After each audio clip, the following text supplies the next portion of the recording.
It is WrestleMania week. This Saturday, WrestleMania will be happening in Las Vegas. 2 nights of WrestleMania, 13 matches involved. It's going to be a long, long weekend. And the Big Pop Theory podcast, we wanted to join in and put the predictions and give our thoughts for the show. Let's take down this lovely banner. I'm one of your hosts, the Great Grand Slam Pooba. I'm joined with Bougie Baptiste. We got the spectacular ShaySawyer, a.k.a. Sawyer, my favorite casual, Mark Wins, and the richest king I know, Rich Kings. You know, we're going to be at Mania this week. It's going to be great. We're pretty much the Hardy Boys, right? You're Matt Hardy. I'm Jeff Hardy. Don't you agree? Yes, it is. Okay, there we go. But, you know, real quick, guys, how are we feeling about this Mania card? We'll start with you, Jean Baptiste. What do you think about this card so far? And then we'll hand it to ShaySawyer, Mark Wins, and then you can take the floor, one Rich Kings. The card, I'm not going to lie. It seems like if they really put their best to it, it's probably going to be a lot of good matches. It's just the build to WrestleMania has been, what's the best word to learn? WrestleMania seems dull. Like, it's like, yo, where's the build? Like, I'm a Jey Uso guy, and I'm not even hyped for his match, which is crazy. Oh, shout out to Jeffrey Reimer. What's going on, brother? But yeah, the card's interesting. I know for a fact there's a triple threat. I think that's probably going to steal the show for that night at least. So we'll see. I might be surprised. ShaySawyer, what do you got here, madam? Kind of agree. The build's been kind of lackluster for me. I think a lot of matches were just thrown together, and a lot of matches I wish would be taking place are not. But it's not going to be terrible, so there's that. Mr. Wins. I also agree with the idea that the build for these matches, like a lot of these matches, they sound good on paper, but it's like they really, I don't know. There is a lot of fumbling in the build, whether it's in the execution in terms of how it's being booked or how it's being written. For example, Cody and Cena, or if it's just, you know, the execution of the talent themselves, i.e., is it Charlotte and Tiffany Stratton? Mm-hmm. Yeah, it's been middling. It's been very, very mid, but I'm still excited. I'm going to watch it. I'm going to enjoy it, I believe, because the wrestlers are still going to perform. No, for sure. Rich Kings, what do you got? Yeah, I mean, the build hasn't been the greatest, and I think there's a few things that contribute to that, right? So when I think about where has these last few Raws or SmackDown's been, it's kind of international, right? So it's kind of hard to have a build where you're in the United States and seeing some of these things. It's very international. The hype has been there if you're watching it, but when I think this is critical when you think about mic presence, right? So I think we have recency bias. We had The Rock coming last year, kind of captivated us and bring wrestling back again. And when you think about the current mic presence that's available, besides CM Punk, Seth, and Roman, who else? Maybe LA Knight, and it's not like it's a shame. So I think the superstars have to do their own just to push their own matches, have a presence. And one of my people I love a lot is Naomi, because on social media she has that presence, right? But other than that, like, there really isn't a build because the wrestlers aren't carrying their own weight when it comes down to the mic work to push that element for the match. So that's what I think about it. So recency bias, we had someone like The Rock come in and just kind of captivate all of us and remind us what wrestling was from our pastime. And we're looking at this year. John Cena hasn't really done it because A, might be availability, and C, the other wrestlers, they don't really have that right now. So I think that's where the build is lost. I wanted to sit here and say real quick before we, because I do want to read down night 1 and night 2, the matches, and actually you guys are more excited for night 1 or night 2. But real quick, it is a little bit off the cuff on the show, and this is really more because, okay, so let me. Jean Baptiste's birthday is next Friday. Our very own, it's his birthday next Friday, and I think he's a lovely guy. But I wanted to get you guys' opinion, really more ShaySawyer and Rich Kings. I'm going to paint a picture here for you guys. The year was 2010. We used to do backyard wrestling. And I want you guys to rate this frog splash from one Jean Baptiste. So I'm going to play the clip, and I just want to see what you guys think.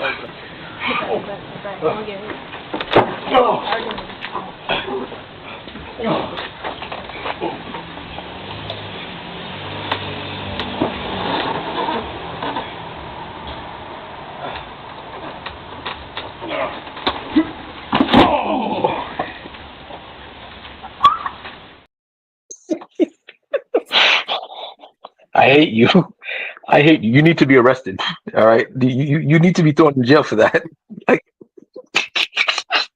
Now I'm going to ask you, Miss Sawyer, I'm going to ask you first. What did you think about that frog splash? Was it a 5-star? I'm not putting you on the spot here, but what did you think of the form? all criticism welcomed. Say what's on your mind. Don't lie. I mean, I wouldn't say it was 5 stars. I'm gonna give it I'll give it a 3 for the commitment to hitting the grass.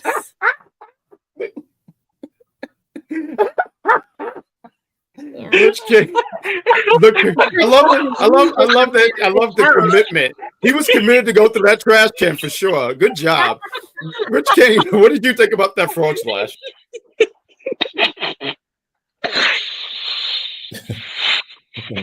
Okay,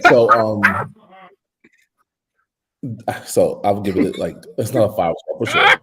D for disappointing, D for dumb, and D for dangerous.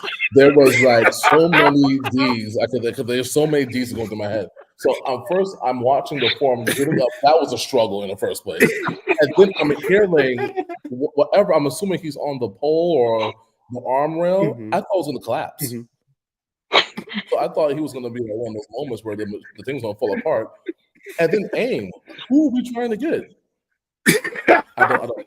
So funny enough, Mark was actually in that spot. He was supposed to take the hit. He rolled out of the way, and when he rolled as I was coming down, his body literally hit my feet. So instead of me landing on my knees like I normally do, my body shifted, and it was just straight stomach and face hitting straight garbage. There was nothing I could do. He changed my trajectory crazy while I was in midair, and I'm just like, dang. It's over for me. Like, if you replay the clip just before I jump, you see Mark literally looking like, and then he has this smirk on his face, like he was plotting to do this the entire time. Mm-hmm. And there was nothing more I could do. It wasn't that I committed to the front. You probably should be committed for that. I probably should be committed to it for that foolishness. But I promise it was unsafe Mark who caused this. Real quick, where was the frog in the splash? So it was a jump. No, that was a crash and burn, bro. That was a crash and burn.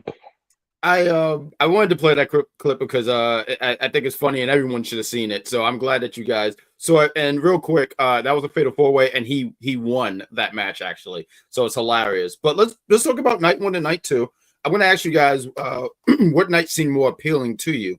So for night 1, we have War Raiders going against New Day, Jade Cargill going against Naomi, LA Knight going against Jacob Fatu, Tiffany Stratton against Charlotte Flair, Rey Mysterio against the greatest luchador of all time, El Grande Americano, Jey Uso against Gunther, and the main event of night 1 is going to be Seth Rollins versus Roman Reigns versus CM Punk.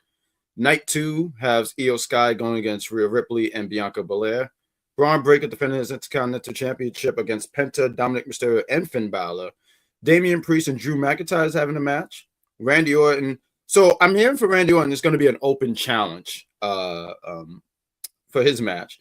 We got AJ Styles against Logan Paul, which I'm just going to throw out here. I think that is going to be match of the weekend. We have Liv Morgan and Raquel. Oh, I'm sorry. He said to be announced, but I'm sorry. It's what was it? Lyra Valkyria and Bailey. I'm sorry. It's because the list I have, it says still to be announced. And we got Cody Rhodes going against John Cena. So hearing all this stuff, I'll start with you, Rich Kings. What night seemed more appealing to you before we break down and give our predictions?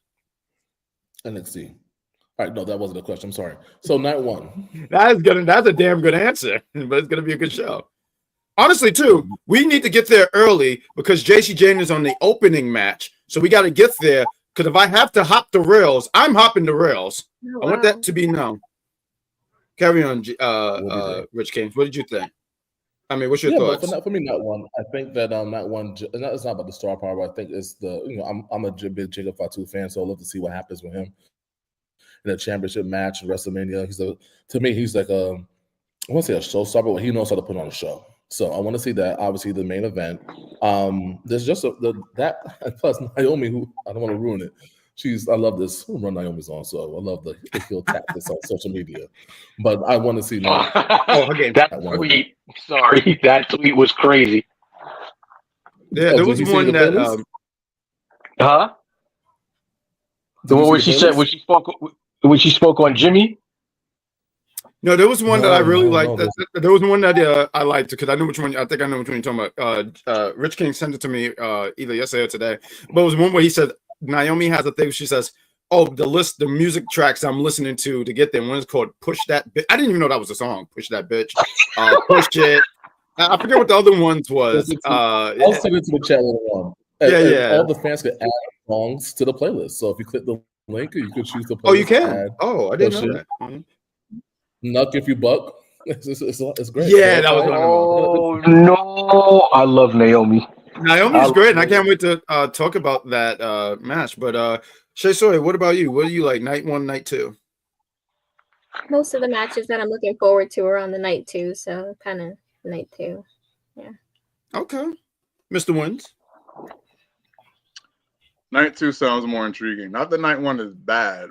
Night 1 does sound good, but night 2 sounds, for me, more intriguing. We got the Cena versus Cody. We got AJ Styles on it. We got Bianca Belair, Rhea Ripley, and Io Sky. Night 2 sounds like the play, but it can go either way. But for me, definitely night 2. Bougie Batiste, what do you got? Definitely night 2. Night 1, it's an interesting card, and I'm pretty sure those guys are gonna put on the greatest show that they can. But night 2 seems like they have a lot of potentials to be match of the night or even match of the year. I definitely agree when you said Logan Paul versus AJ Styles. That's a contender. The triple threat match for the women's title, that's definitely a contender. I'm pretty sure all eyes are going to be on Cena and Cody Rhodes. Is The Rock going to show up? Is Cody finally going to smack the shit out of Travis Scott? Like night 2 is definitely the more dominant, intriguing night. All right. Well, you know what? I mean, we're 12 minutes in. We haven't talked about any matches, so let's do it.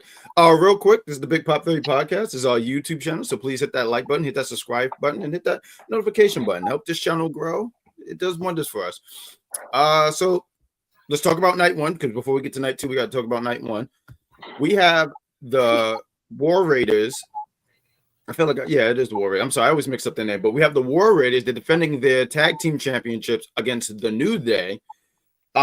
So real quick, I'll take the floor here first. This was one of those matches that felt like it didn't need to be on the card. I would never be the one to sit here and say they don't deserve to be on the card. It's just, it felt like something happened last week, and then they were like, you know what, let's sell it at WrestleMania instead of being something that was built.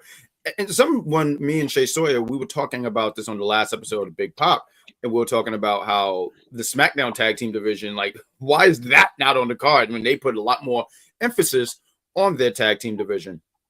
But whatever, this match is happening, and I think we get new tag team champions. I think that the New Day takes the titles off the War Raiders, and I don't even know how many times they've held this championship, but it would add on to their legacy. So why don't we keep this train going? ShaySawyer, what do you got for this match?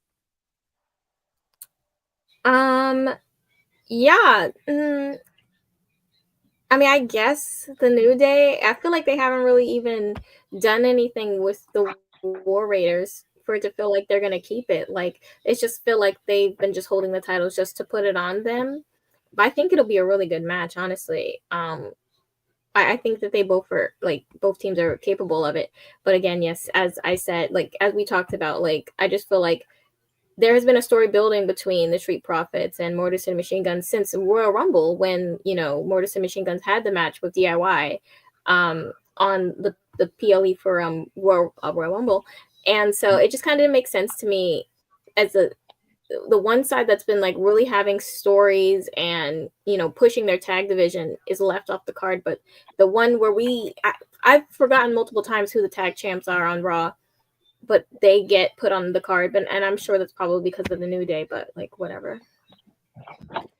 Okay. Jean Baptiste, please take the floor.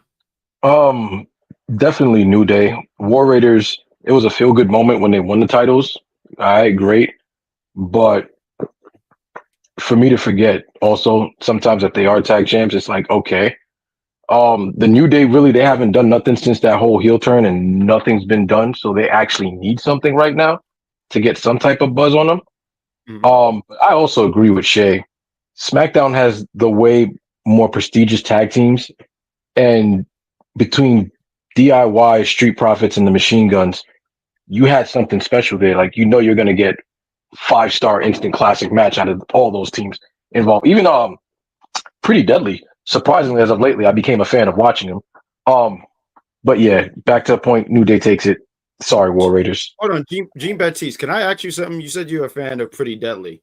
So I was thinking for our tag team, because we are a tag team, are we going to wear the half crop tops? Me and you? No, fuck no. Oh. I'm a fan of their wrestling. I'm not a fan of their fits. Like, well, I already sent you one for your birthday. Happy birthday. And you better wear it. I want a picture.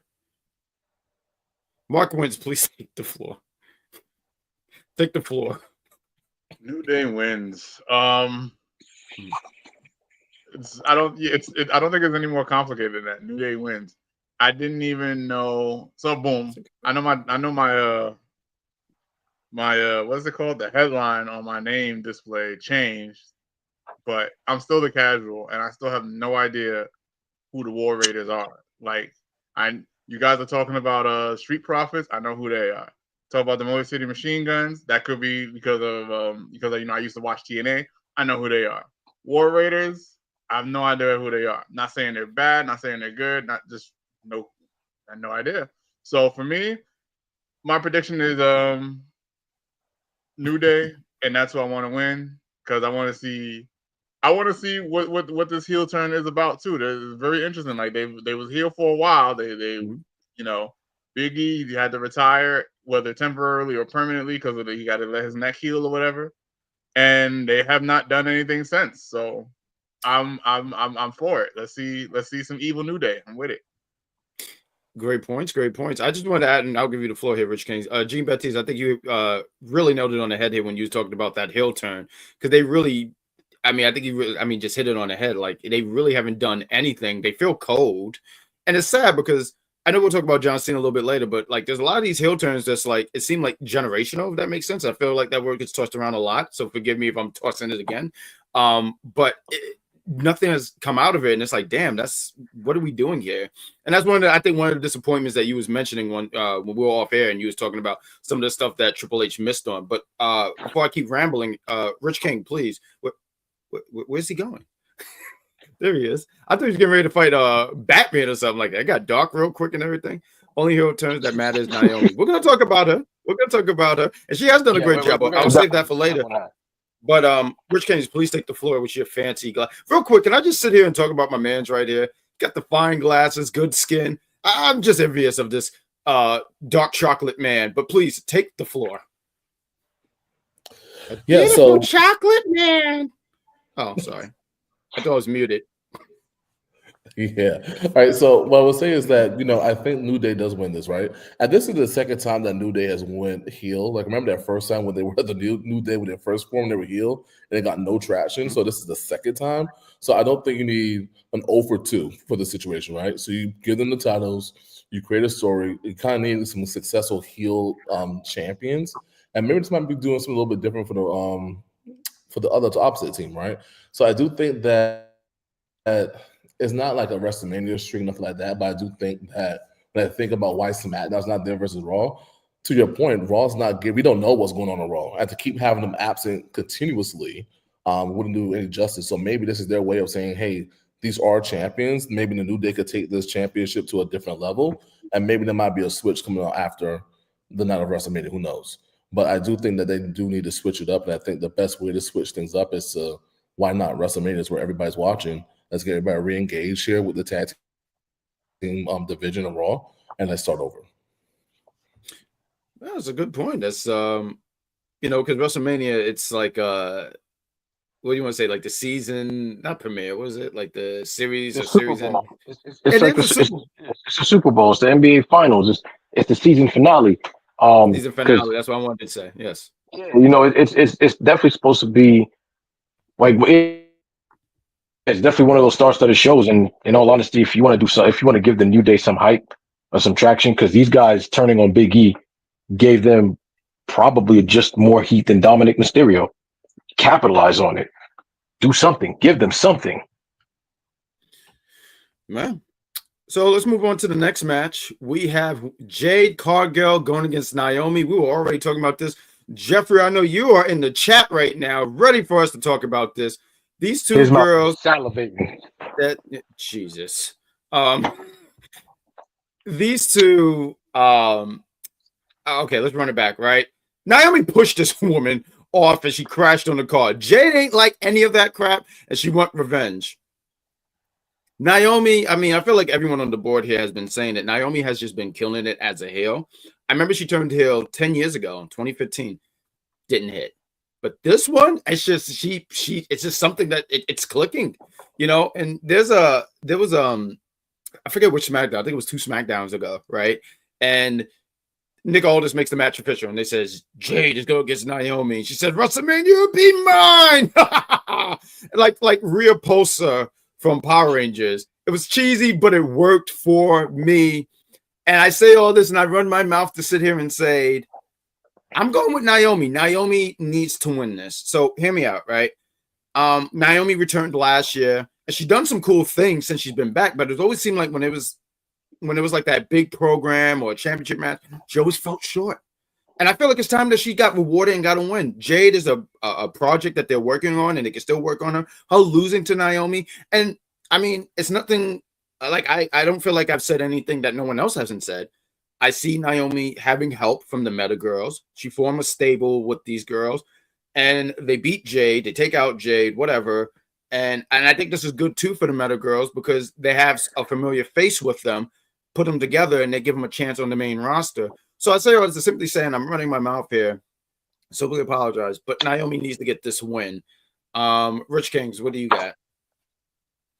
We are complete lockstep with this one. Like I have the same exact thing, those Meta Girls and Naomi, and I just think it's different. Like she came back, and I hate when they come back for what?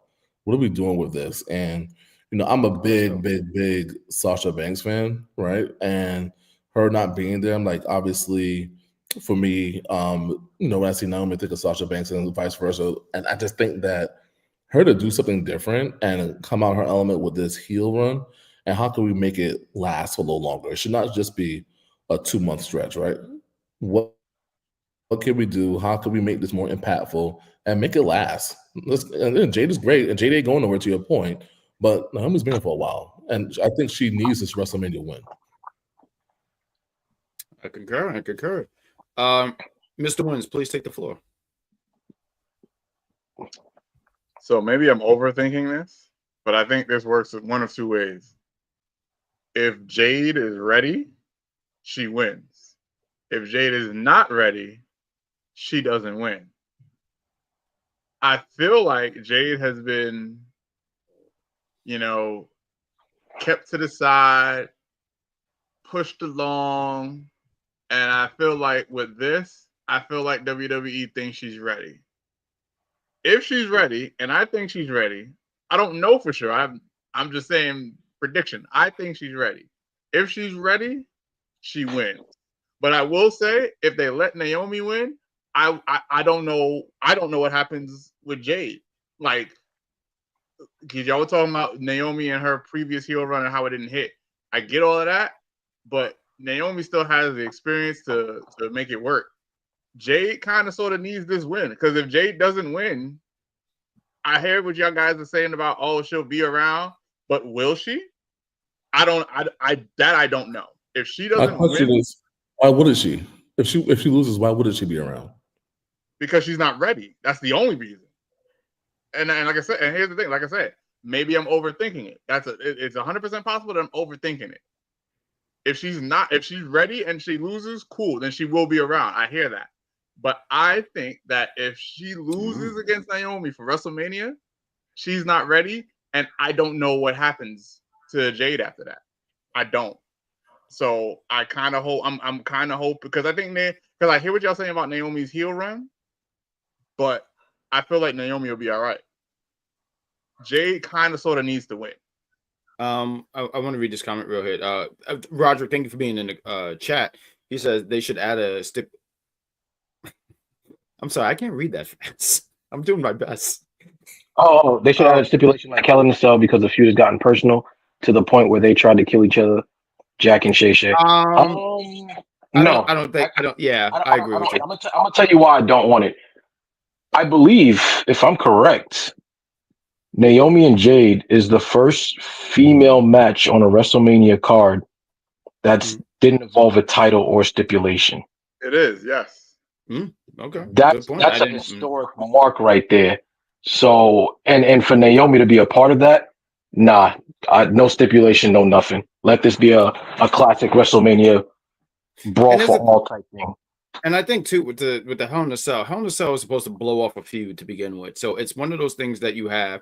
This is their first encounter. Let's say they have another 2 matches. I don't know what the timeline is looking like, right?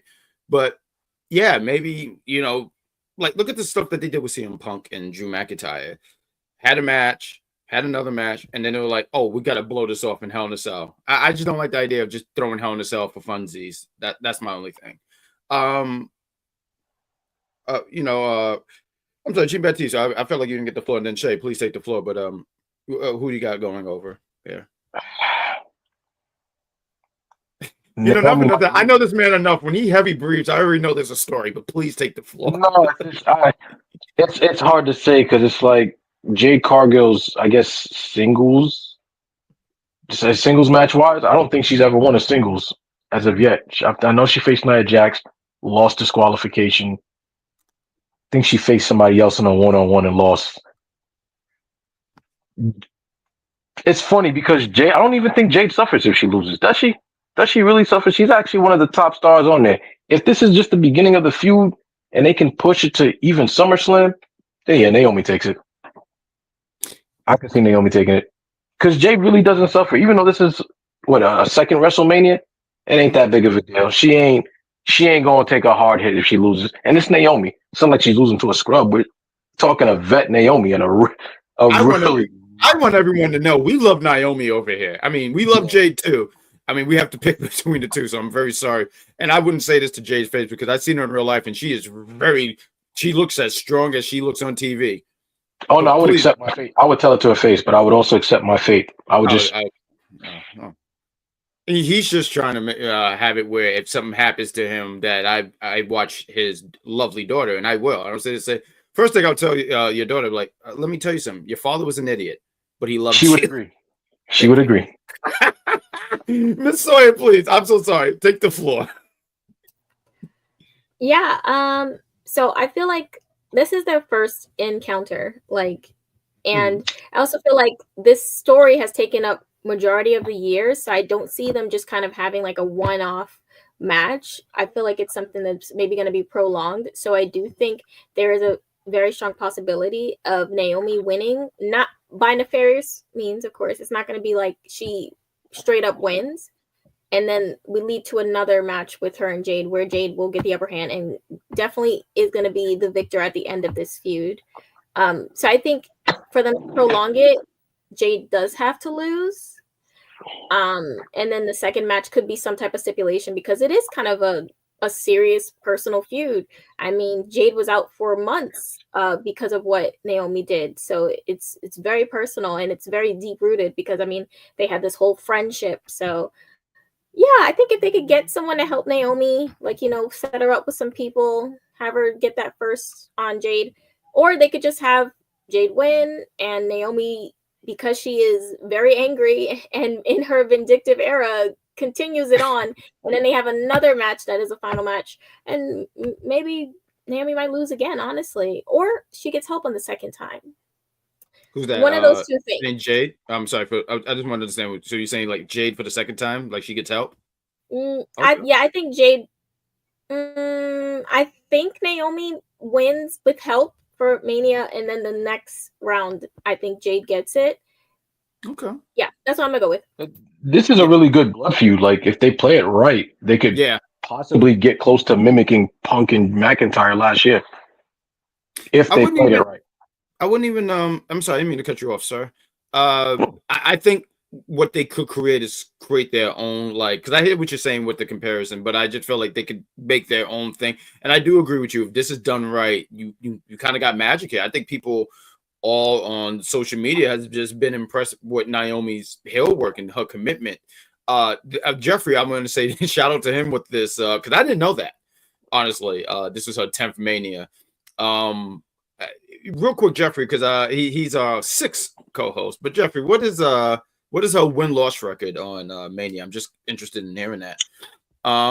Let's move on to the next match. We have LA Knight. Oh, I was saying, what was the picture? Thank you. He is defending his United States Championship against Jacob Fatu. What does he say? He says, "No pedal, just gas," or something. I don't know. Something he's yelling. I just know. All I know is I'm already intrigued. Once you start yelling, you have caught my attention, and I'm amazed. And I sit here and says, "I need to study you. I need to learn you. I need to know you. I need to know what kind of pancakes you like because I am invested." I love you, Solo. He hasn't been saying that lately. Let's be real here, and I'm pretty sure this is gonna be a unanimous decision. Because don't nobody believe LA Knight is winning this goddamn match. Like I do. No.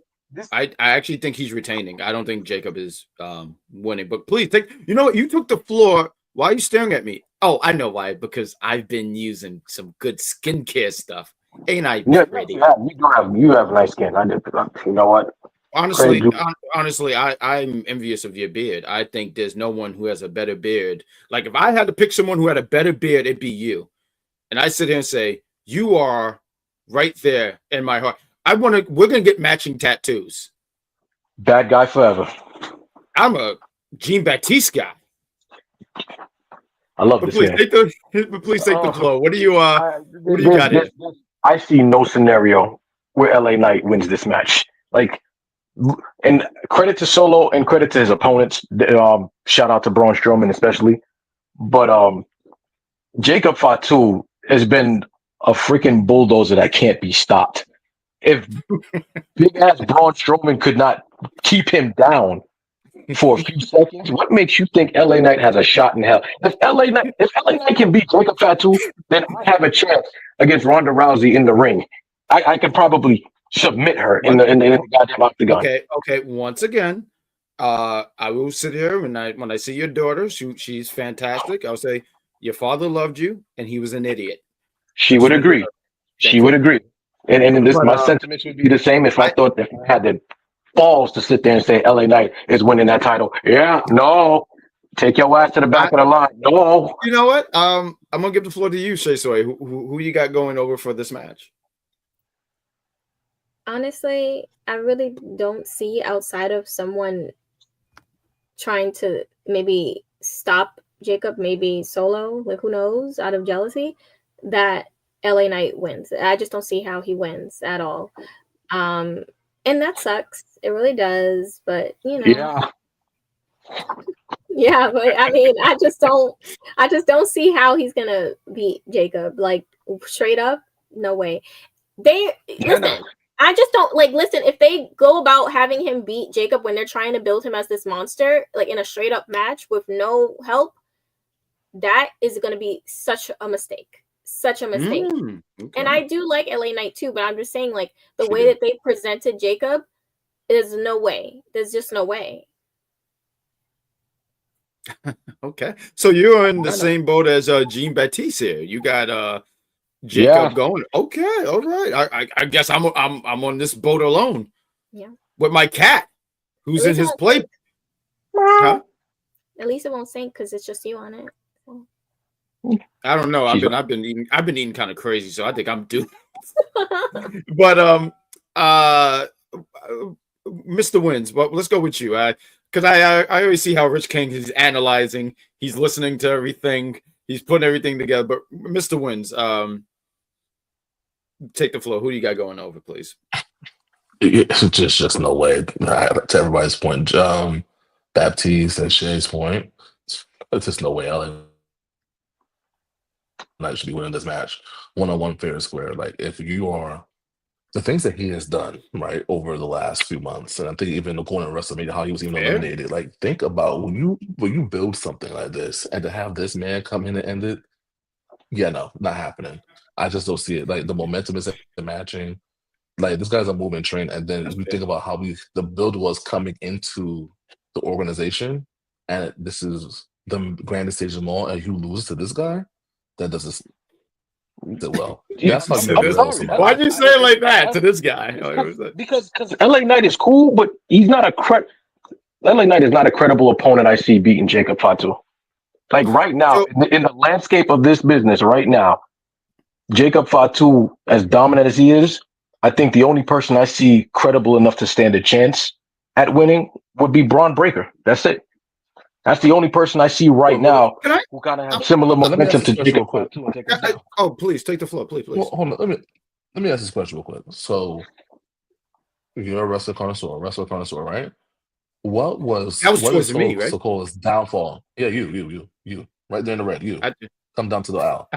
What is Solo Sikoa's downfall right now?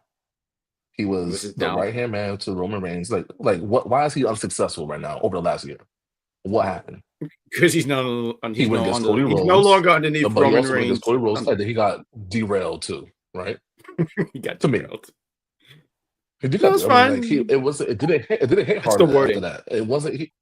It just wasn't the same. So I'm saying, like, if you have this person, why would you make the same mistake twice? Mm-hmm. And I hear you. So this is what I'm looking at here, right? So, I see why everyone's saying Jacob. Now, I want to make it clear. I would love for Jacob to win. I think he deserves it. Matter of fact, something I just wanted to point out to what Jean-Baptiste was talking about. And he was saying how you see all the stuff that happens to Jacob, and he just gets up and he keeps moving. I always laugh because I always just think I don't think he ever sits down. He's just always in the move. He's always running and just throwing himself at people. I think Jacob is fantastic, but I'm looking at the storyline, and I believe that the biggest storyline is somehow Solo interferes. He tries to help Jacob, and it backfire, and that's what I'm looking at here, because the storyline is going to be, it's not Jacob wins the championship, it's Jacob, and he's going to be feuding with Solo. Too soon. And that's you might be saying that, and you know what? You might be on to something. I'm not saying that to be an ass. When I say too soon, it's just if you look at the history of these storylines and how they progress, moments like WrestleMania, like how you thinking right now. All right, Solo's probably going to turn at WrestleMania. Not too soon. It's way too soon. They'll amp it up and make it look like that's going to be the case, and Jacob is just going to win. We'll see. We'll wait and see what happens. You listen. You guys might be right. I'm going to stand on this and just go like I think LA Knight wins. And once again, I think Jacob with that singles championship, there's something amazing about that, and I think he deserved that time. But I do want to ask you guys this. There was a thing Eric Bischoff said. I don't know if it was this week or something like that, but he said next year in the main event of WrestleMania, because we talked about Jacob, but I forget which one of you guys just said Braun Breaker, but do you see them being in the main event next year? Jacob Fatu, Braun Breaker. You said hell yeah. Okay, Jay's saying no, but I want her to get the floor first. So, madam, why do you say no? No, not if they are telling the stories with Braun like they were this year. I'm a fan of Braun, but multiple times I forgot that he was the IC champion because they couldn't care less to tell a story around him. He had maybe 2, possibly 3 towards the end, people he faced his entire reign. And then the random part where they had him lose, when he, lost to Sami Zayn, that was stupid. It took momentum for no reason from him. I just feel like they haven't really cared that much. And the only time anyone cares about Braun Breaker lately is when he does one of his spears. Outside of him doing a spear that goes viral, we don't hear anything going on with his reign. The only reason people are invested in it now is because of the addition of Finn, Dominic, and Penta in this match. Okay. All right. What do you got, Jean-Baptiste? You was like, yeah, but so I definitely, hell yeah. No, because she made one major point, and I definitely was overlooking that. The way they have been booking him this year has been pretty ass, and I Who's gotta ass? agree, Rikishi's ass, like, and that's a big ass. So I'll say that to say, yeah, if they've like literally this, I could see if Braun loses this match without getting pinned and just keep him dominant in the main event scene. Dominate. Yeah, just keep him dominant, and I would not be surprised if he's the one that destroys Jey Uso, and takes the world title off Jey. Not even gonna lie to you, would not be surprised. Okay. Would I not definitely be think surprised. I do think you're onto something. I think Braun is a future world champion. Is it because when you said that, I'm assuming you mean this year. I'm not so strong on that about it being this year. But I do agree with you about him being a future world. That's right there on camera. Thank you. Can I also say something, Jeffrey? Sorry, not Jeffrey. Sorry, Roderick. I never said that I hated Braun Breaker. I genuinely just said that the way he's been presented this year, his story hasn't been that well. I would love for it to be good.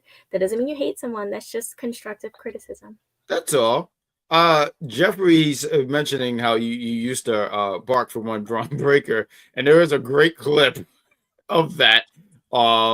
She did a great. It definitely sounded like a dog that you definitely said, "I don't want to start shit with that dog." So good job. Rich Kings, do you have any thoughts about that? About next year, Braun Jacob being in the main event? It's not happening. Damn. I'll be frank. No, that's quick. No. I've been friends with this guy for so many years, and he always amazed me because he was just straight to the point. He was like, no. Mark Williams, did you have anything before we move on to the next match? Because we have a few matches, but I want to make sure everyone got their points across. Yeah. I hear about the interference angle, and I also understand that, like, I don't even know what the bloodline has been doing lately. Like, it seems like they're slowly but surely fading out. No, they're disbanded. I think the bloodline's done. Is it? Well, the bloodline right now, they don't call themselves the bloodline, but if you're talking about Solo, Tamatanga, and Jacob, they're sort of still kind of a thing, but you can see that they're breaking up. Mm-hmm. Oh. Then Jacob Fatu wins, and he might win clean. Like, okay. What? So, all right. So, as far as Jacob Fatu and Braun Breaker being in the main event next year, I feel like Jacob Fatu has a greater chance of that than Braun Breaker, if only because I don't really hear Braun Breaker on the mic. Granted, I don't really see Jacob on the mic either, but Jacob has like a bigger trajectory. He has a greater aura, and I love Braun Breaker. Like, I think Braun Breaker in the ring is insane, but in terms of like the complete aura, I think Jacob Fatu has a greater aura. So Jacob Fatu has a greater chance of being in a WrestleMania main event than Braun Breaker at this moment. So if we're talking about for next year, I think if any of them gets that main event shot, it'll be Jacob over Braun Breaker.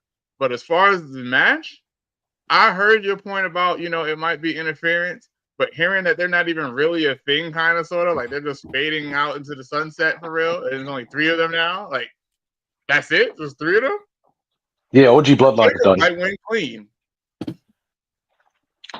Listen, I will also say this: Solo has Jacob has his little skits in the back room when he's getting ready to go into the ring and stuff like that. That's character. Like, what did we say in the beginning? Well, at least what I said in the beginning was, what's the missing is character, charisma. You need someone like that to hold the championship. I feel like I'm going to cut you off, but like, because sometimes you just try to come off like you know more wrestling than me, and I don't like that. I feel like I said that one, Rich Kings. I don't think you said that. I think you are quoting me. Okay, Helen Keller. Oh, you are. I can't. You know what? I lied. Your skin is not as good as I thought it was. I want you to know that. I want you to know I deceived you. Ooh, I did that. But no, I hear what you're saying. I do agree with what you're saying about the character, and I think that's something that they're gonna. Yeah. I don't feel like we don't talk about Tamatonga enough. Do you like Tamatonga, Rich Kings? No. Okay, that was. I love it. I do want you to understand. Let me ask you this though, Rich Kings. I want to ask this because I know ShaySawyer does. I don't know about you three, and I've kind of joined the bandwagon here. But do you acknowledge your tribal chief, Tamaloa? Como se dice? First of all, it's Tongaloa. I don't know who Tamaloa is. I added another letter, ShaySawyer. Leave me alone. Another letter? You're missing letters. Oh, I know I did something wrong. I know it was something I did wrong. Listen, Jeffrey, I know you're in the chat. Give me an A for effort. It's tough. I said that. I know I said that. Now I've woke up my cat. You know what? I thought it was Tamaloa also. So, like, once Ron said Tamaloa, I didn't care enough to learn his real name. So, as far as I'm do you concerned, acknowledge him? Do you add that to? Do you acknowledge him as your tribal chief?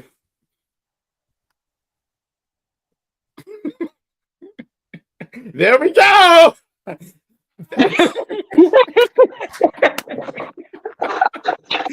move on to the next. Let's move on to the next match. You know, I do want to say because a lot of you guys, you're all talking about the build, about WrestleMania. Keep get it together there. Don't you be talking on it. I'm gonna turn off my camera now. You guys are bullying me. But let's go into the next match. We were talking about the build. Now, I do want to sit here and say I feel like the build to this match has not really been good. But I do feel like when we get to the destination, these women are going to deliver. You know, we got Tiffany defending her women's championship against Charlotte Flair. I have my thoughts here, but I'm gonna give you the floor first here, ShaySawyer. So we'll have ShaySawyer, and we'll go down to, you know, like in the order like this: ShaySawyer, Jean Baptiste, Mark Wins, and Rich King. So, ShaySawyer, what is your prediction for this match? I'm sorry. Now I'm making words up. I know, right? I want, and I think that Charlotte is going to win. I do agree the build has been kind of whatever. I knew she was going to pick Tiffany just because Charlotte has her character likes to make people check in. Like, you know, you got to check in with the queen. I have to put you in your place. She did that with Rhea Ripley. That's why when Rhea was begging for her to pick her, she said, I'm good because I've already checked you. I don't need to check you again. And Tiffany and her have never had a thing. So she was like, you're the new person I need to check. And she already did the NXT thing. She wasn't going to double back on that anymore. So it was Tiffany. I want Charlotte to win out of pettiness. I'm not going to lie. I didn't like how the Chicago thing went. I think the fans carried that segment more so than Tiffany did. If the crowd was not there, Tiffany wouldn't be able to get half of the line she got off because the crowd was making it so that Charlotte could not speak at all because they just kept booing. And that's her power. That's what I love about Charlotte. I think that they should take advantage of it. Right now, everyone's really hot and angry with Charlotte. Take advantage of that because before Charlotte even picked Tiffany, I'm sorry, no one cared. No one cared about her reign. Nothing important was going on. It wasn't. And if Charlotte didn't pick Tiffany with who she had on SmackDown, people would have been even less invested in this match than they already are right now, if not the addition of Charlotte. Charlotte gave her something because at that point, her reign was giving nothing. It was. I understand she's, young and, we need to the future. At the end of the day, this is the present. We're not talking about the future. We're talking about the present. And I think that Charlotte should win. Tiffany, you're young. You'll get it at some point again. But Charlotte already showed she's not ready. When it was no crowd and they had the side-to-side battle, Charlotte destroyed her. She exposed what it was. So, yeah, Charlotte. Say you hate Tiffany Stratton without saying you hate Tiffany Stratton. Damn. But I don't though. I'm just stating a fact. Oh my god, constructive criticism cannot be taken today. Nah, that's constructive criticism, and it's just downright. God. What did I say negative about Tiffany outside of just saying that her reign wasn't good? And that has nothing to do with her as a person. I like her as a person. I think she's hilarious. You said her reign wasn't good. You said that she don't say shit on the mic. And you said that her pussy stink. I don't know, like I didn't say none of that. Hold on, let's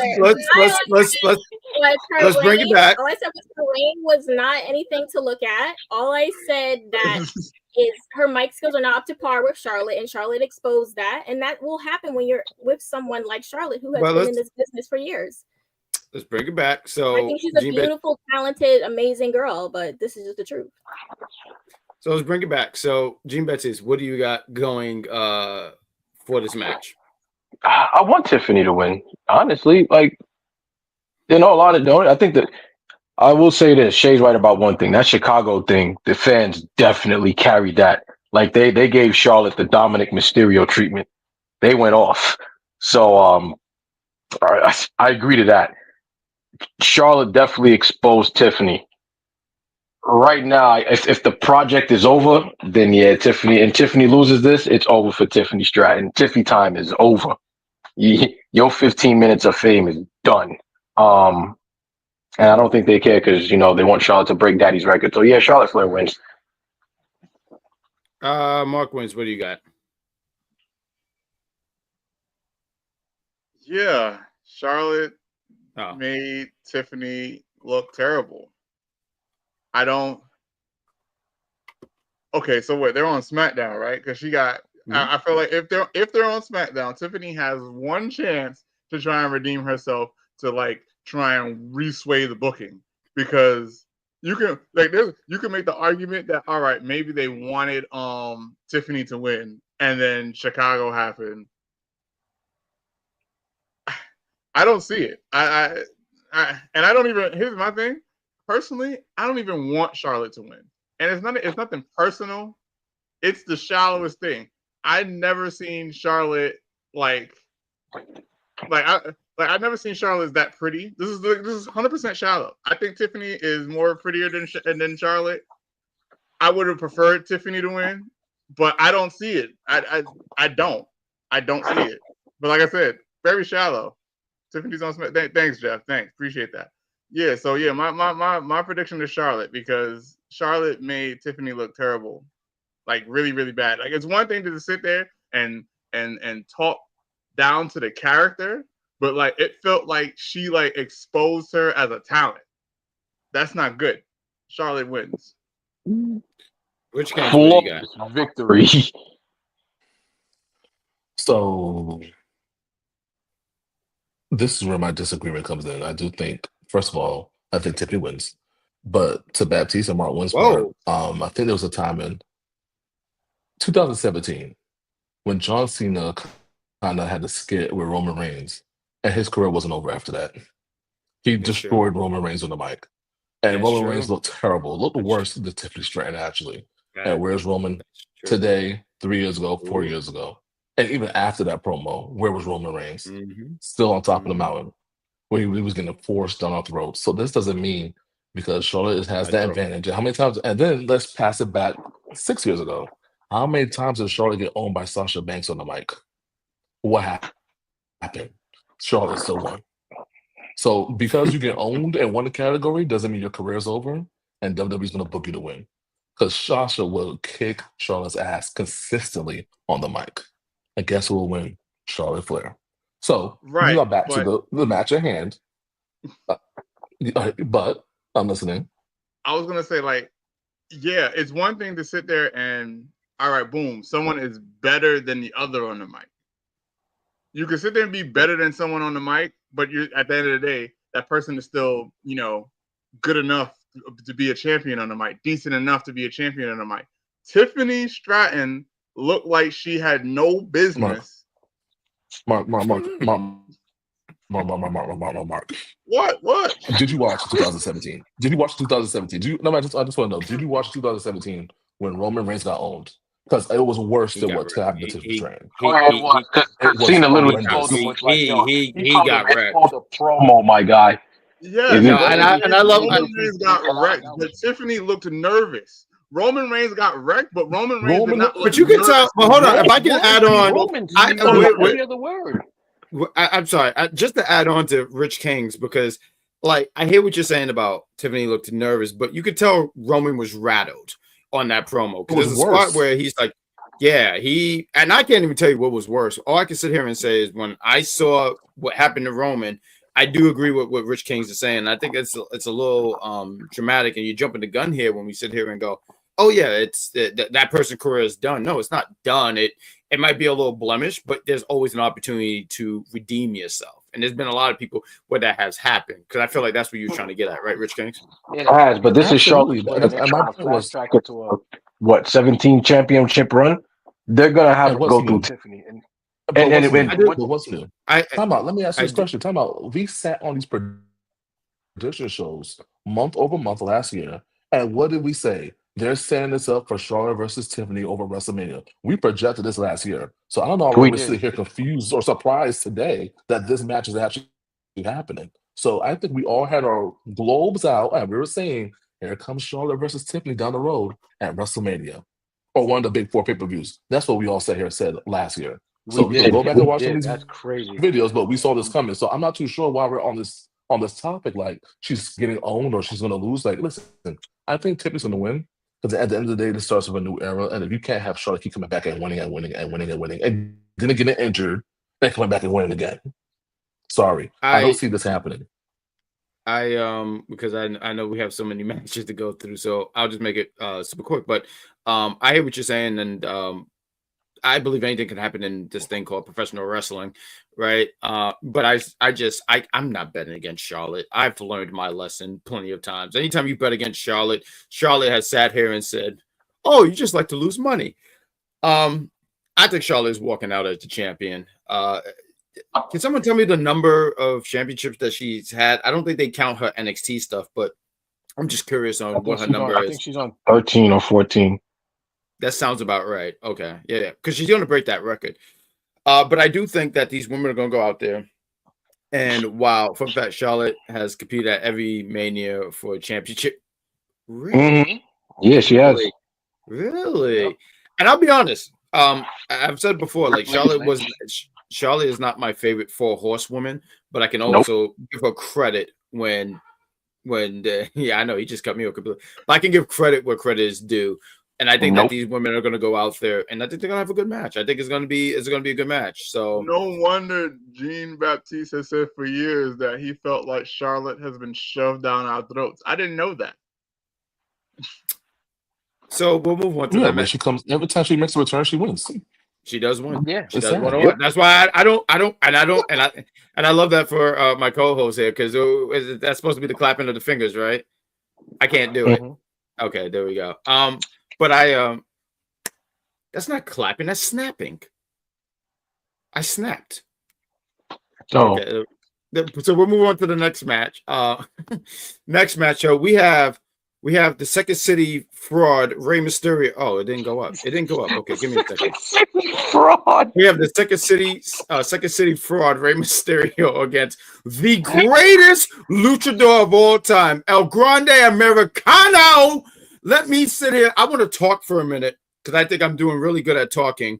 And honestly, I'm talking so much right now because I want to eat my tacos. I have some tacos here. Shout out to Mark Wins because these tacos are hard shell tacos. Fantastic, by the way. So let's talk about the greatest luchador of all time. And I remember Mark Wins. He sat here and he said to me, "Oh, isn't Juventud Guerrera?" And I was like, "It can't be Juventud Guerrera." I love Juventud Guerrera. Juventud Guerrera, Rey Mysterio has created he made the theft act, I call it, from one Juventud Guerrera. He has stole from Juventud. He's a thief in broad daylight. Not even at night. He does it in front of you. But El Grande Americano, he debuted 2 weeks ago and he's on the WrestleMania card. What are we talking about here? There's no conversation. If you're trying to talk to me, I will sit here and say, please stop. You're breathing on me. I don't want it. It's downright un-American. I don't want it. But I gotta sit here and go here. I'm sweating. I'm very hyped about this match. There's the Hoovy comment. I'm surprised it didn't take long. There we go. See, Jeffrey, he believes in the Hoovy, the Hoovy universe, the JCU, the Hoovy cinematic universe. I love that. I want to, Roderick, please. 1 + 1 is 2. What are you talking about? what do you even? I drink the orange juice in this house. But let me get to my point. Wait, Chad Gable? No, come on, man. We all know it's almost. Stop that. See, thank you. Someone who reads a book that doesn't have pictures in it. Thank you, Gene Baptiste. But I miss the picture book. I love picture book. I love picture books. As soon as I see, I'm not gonna lie. When I see words, I get intimidated. But I'm gonna go with Okay, seriously speaking, I do want to sit here and say this. I love that Chad Gable was on the WrestleMania card. I felt like last year he should have been on the card. He should have been the one to take the championship off of Gunther for a reason. They had a different view. Whatever. I'm not hating on it. I just had a different view on it. I think this match is going to be fun. I think it's going to be great. I do feel like this is one of those matches that didn't need to be on a WrestleMania card because once again, it was like 2 weeks ago and they did it. But I'm not going to sit here and be like, oh, Chad Gable shouldn't be on WrestleMania card. Who do I got going over? I think El Americano goes over. I think he should get the dub here, and he should beat that fraud bag known as Rey Mysterio. So, yeah, I mentioned that Rey was a fraud. I don't think I said that enough. But ShaySawyer, take the floor. The Second City fraud. Yes. I can't. I really can't. You remember when Rey lost his eye? Yes, I do. Yeah, this is one of those matches I feel like shouldn't have been on the card. I think I already said I was a little bit disappointed because I felt like they introduced these two women's titles, the IC and United States title, and they both were not even on the card in their first year. I just think it was kind of like I just feel like the first year of a title, it should be on your biggest show, at least on the first year, but whatever. They threw this match on the card, and I get it. It's Rey Mysterio, and maybe they felt bad about not having Chad on the show last year like they should have, and they wanted to put him on. I don't know, but I see Rey Mysterio winning. Take the floor, Gene. What are you laughing at? Take the floor, Gene Baptiste. Oh. Why do we hear that cheer? Go ahead, please. El Grande Americano, aka Almost, wins this match. Shay, stop with the fraud. I agree with Shay. Like this.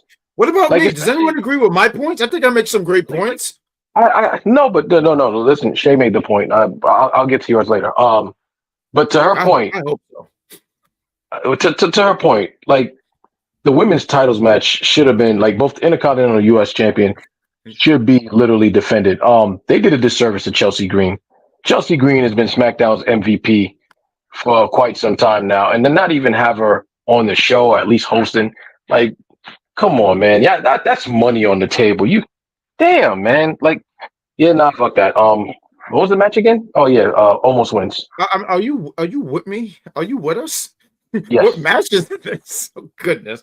Mark wins. What do you got here, sir? The big American. He's going to win. That's it. Ray is a fraud. Ray has been a fraud. Here's a fun fact. If we need any more fuel to the fire of Ray being a fraud, and this is kind of a tangent, Rey Mysterio has not beaten his son one-on-one clean. He always has interference. Mind you, he's supposed to be the face, but he always has interference. Fraud. Exactly. Fraudulent at its finest. Yes. Egregious. Yes, I wanted to use that word so badly. The big American wins. It's the big American. Who the hell is that? That's El Grande. Is that not El Grande Americano in English? I only know Rojo in Spanish, so I'm sorry. But I love that. Yeah. Rich Kings, because I'm really feisty. My mind is blown. Rey Mysterio really has never got a clean win over Doc. He's a fraud. Y'all think I'm crazy. You think y'all always think I make stuff up. I pretty much grew up watching Lou Thesz wrestle. I know wrestling. I know where's the proof. It's right there. It's right there. It's right in front of you, Jeffrey. Jeffrey is blown right now. Like, bro. Rich King. I want Rich Kings to take the floor because you know what? Because I already feel we're gonna have a disagreement. Because I know the way you feel about but hold on, because I know Rich Kings. We've been friends for many, many years. Rich Kings, isn't Rey Mysterio a fraud? Come on, give me what I want, baby. Why? 10 out of 10 in WWE. He is a fraud. He has not in WCW. The fraudulent council has spoke. Yes. What did we bear? I'm afraid I got some the Judgment Day was news. not also getting involved. You were sick. Who? I didn't do anything. I'm not sick. I'm very well. I drink tea. You leave out content. You're terrible. Oh my God. Yo, I have done nothing. One ShaySawyer. Look, my friends have seen the light. It is bright in their face, and they know Rey Mysterio is the greatest fraud in American history. And I want everyone. He never beat Dominic one-on-one clean. Do you understand that right now? It's like, what the fuck? Nah, Rey Mysterio, you really are a fraud. That's false advertisement, bro. Fam. That just caused me some pain and suffering, man. Like, yo, I think I need to file a class action lawsuit against this fraud Rey Mysterio. He's stolen too much from us. Yo, I've been saying that since you guys know that you stole Chavo Guerrero's freaking championship run that he should have had. He was actually related to Eddie Guerrero, not you, Ray. You are fraud. I'm gonna move on because I don't know what's in the substance that you're doing, but we're gonna move on here. But yes, Rey Mysterio is a fraud. But Ray, I'm sorry, Rich Kings, did you give your prediction here on this match before we move on to the last two matches for night one? The fraud loses. I love that answer. See, this is and you know what? He becomes all elite. Wait, what? What universe did you create? I'm assuming you don't watch AEW. I'm assuming you don't watch AEW. I was going to have you on for the audio podcast when we talk about Dynamite. What do you think about Dynamite? I don't watch AEW, CEW, PEW. I'm out. Wait, what? What is this? Lakers in 5. Let's move on to the next thing. We have the Ring General Gunther defending his World Heavyweight Championship against main event Jey Uso. I just want to take the floor here real quick. I want to take the floor real quick, and we'll just keep the line going like this. I want to give a shout out to Jey Uso because he got himself over, and that's the main thing in wrestling. That's what he's supposed to do. The stuff, and I think I spoke to all exit. Jesus, who came up with that? Goodness. That is lovely. That is lovely. Yes. Do what you did. You have Rich King. But yo, that is being added to our repertoire, but we will make sure to shout you out every time. I promise. No. You don't have no stock here at the Big Pop Theory podcast. And when Rich Jean Baptiste. Right now I'm getting a message being told that I should give you this pink slip. There's no writing on it, it's just a pink slip. So good luck. But all seriousness, no, we need you here, Jean Baptiste. Bougie B Baptiste. But real quick, I just wanted to say, Jey Uso, he was never my kind of guy. He doesn't do it for me. I've said this plenty of times, but I've always made sure to say respectfully, like, hey, but he got himself over, and that's dope. Yes. And that's dope. All that wrestling. Continue in the comments. Continue. You guys are the worst in the comments. I blame ShaySawyer. You did this, ShaySawyer. I want you to know you did this. Someone got to take the blame as one ShaySawyer. Oh my God. Jeffrey had a piece of snot come down. I'm sorry, I said his shoot name. Jean Baptiste had a piece of snot come down his eyes. Shout out to Jay because he got himself over. He did what he had to do. But I've never been really sold on this. I really don't like how Gunther's run has been. it just feels like it's such a crime on how he's been booked. And I got Jay going over. For me, this is the match that I don't really look forward to. It's going to be a feel good moment for him. I guess this would count as him as a Grand Slam champion, right? Because Intercontinental, he wins the World Heavyweight, multi-time tag team champion. Didn't win US. Right, he didn't win US, but you know, and the build hasn't been good. I feel like that one show that they did where Gunther choked, and I don't like this about Jay. I don't like this for Jimmy. Like Jimmy, I know a lot of people like Jay, and it's cool. I'm not saying anything wrong with that. You like Jay, cool. But it's something about Jimmy where I'm just like, Jimmy just seemed like the kind of guy. If I see him, I'm like, yeah, you know, let's have a drink together. Like Jimmy just seemed like that dude. So I just don't like that he was used as a pawn just to get his ass kicked. But I'm sorry, I'm running my mouth here, but I got Jay going over. He's going to be now an alternate timeline. So Gunther has beaten this man 3 times.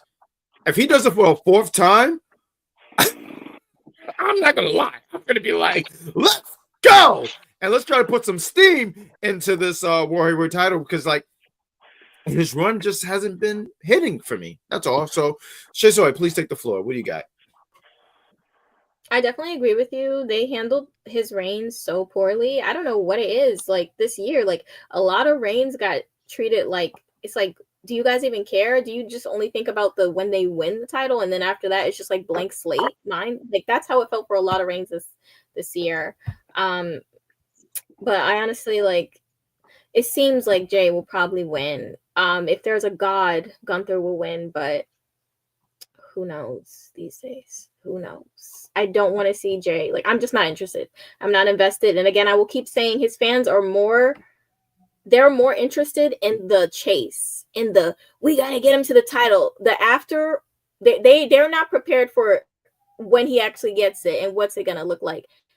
I would love to be proven wrong, let me tell you, but I just don't see it happening. But, you know, sometimes you just got to let it happen. You got to let the kid fall off the couch and bust their head, and then they'll figure it out next time. Okay, ShaySawyer, I know if I have kids, you are not watching my child. Let them just fall. Boom! I don't know why. It just sounds like something out of like, because knowing if I have a kid, he would definitely look like how Mick Foley looks when he fell off. I'm just saying, like, sometimes you gotta let them see it for themselves. I'm telling you, it's not gonna be the roses that they think it is, but they deserve this moment. I will say Jay has been very, like, he's over. He's over. He deserves his moment. I agree. But I'm just saying that after, I don't know what the reign's gonna look like. I don't know. And I hope they're not expecting something crazy. That's all I'm saying. You know, Gene Baptiste, I think you should totally take the floor here. You are a Jey Uso fan. Matter of fact, you once told me, I feel like in a private conversation, you was like, yeah, I can see Jay winning some single gold. And I immediately dismissed it. And you proving me wrong. And I have no problem admitting when, because like I'm rarely wrong against him. Like anytime me and Baptiste have a conversation, he is consistently wrong, constantly wrong. I mean, he's in phenomenal fashion, by the way. Honestly, I almost just feel like I waste my time even talking to him. When he calls, I immediately go, oh, God. But Gene Baptiste, wow, this was on air. I'm so sorry, Gene Baptiste. But Gene Baptiste, all seriousness, you're the Jey Uso guy. How are we feeling about this? This build was this whole feud. I almost really didn't care. I think I've said this to you before in a private conversation. I preferred. I like Priest versus Gunther better than Jay versus Gunther, and that says a lot. Like I'm a Jay guy, and I preferred that feud over this one. I don't know what happened with the magic of Gunther, like if it disappeared with the Intercontinental title, because his world reign was nothing like it, and it's like, all right, this pet project's over. Let's throw Jey Uso to the wolves, show Rikishi, hey, we did it, shut the fuck up, now we failed, and get it over with. And then continue on from there. Like, Jay wins. Yeet. It was great.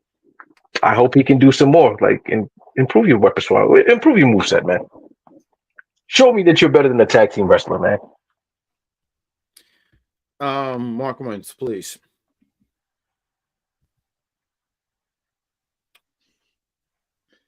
Fair enough. I'm sorry. I want I want Gunther to win, but here's the thing, right? Like physically, I can see how Gunther wins.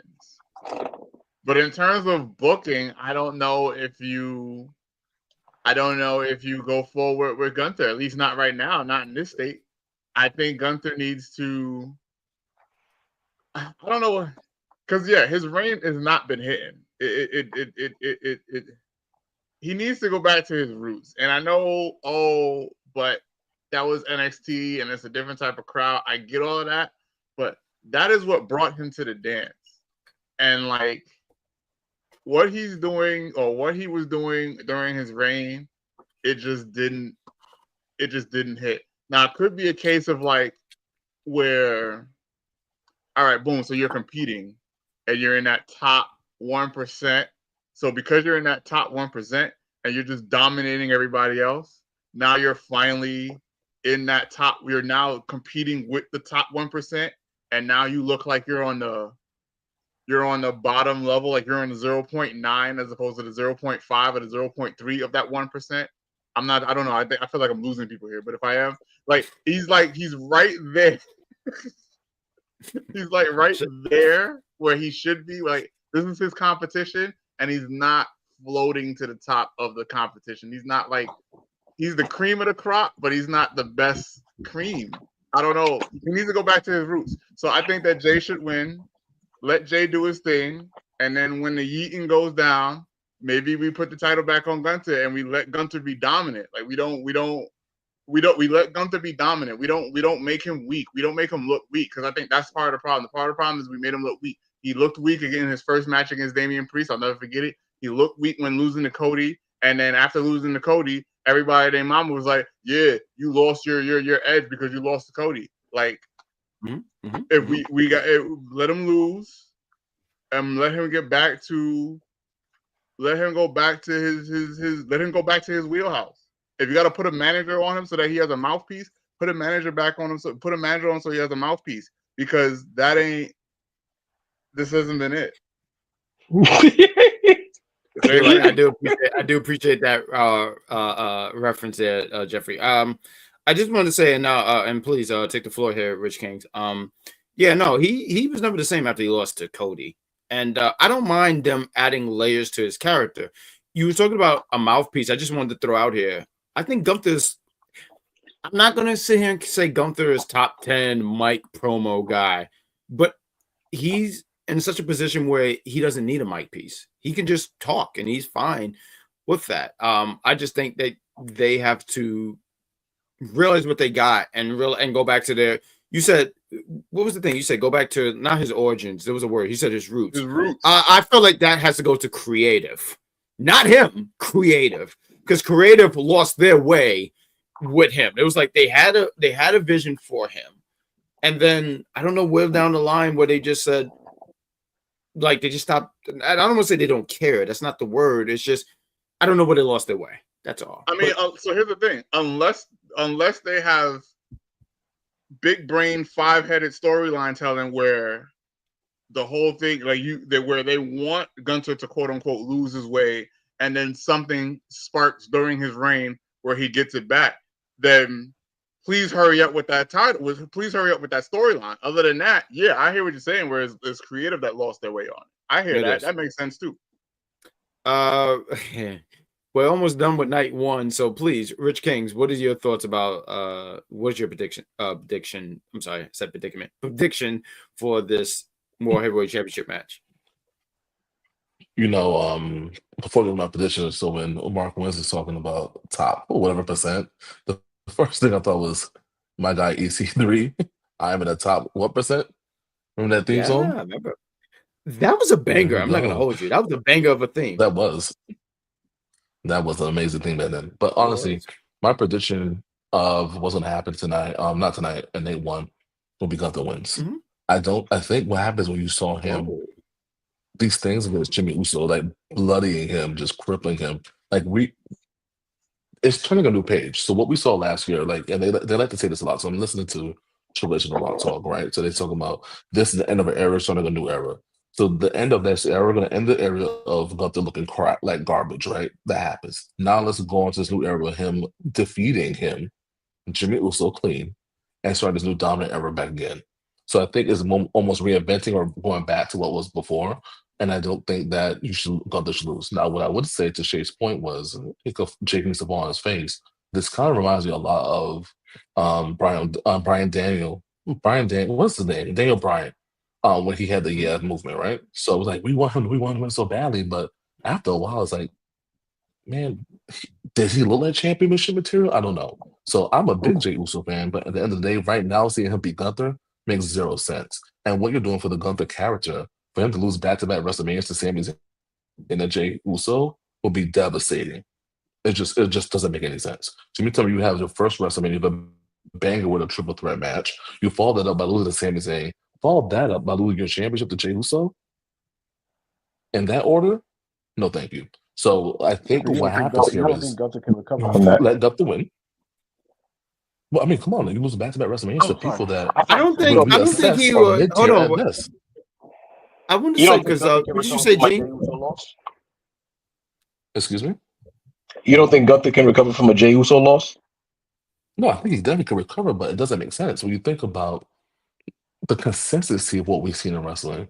How many times does the underdog keep beating the? Could you imagine Stone Cold losing the championship belt to Taz at WrestleMania? Never. What are we doing here? That was random. Wait, what? Wait, not Taz. Let's. All right, I won't disrespect Jey Uso like that. Can you imagine Stone Cold and Triple H losing the championship to, let's say, a Big Show at a WrestleMania? You're not seeing that. That's not happening.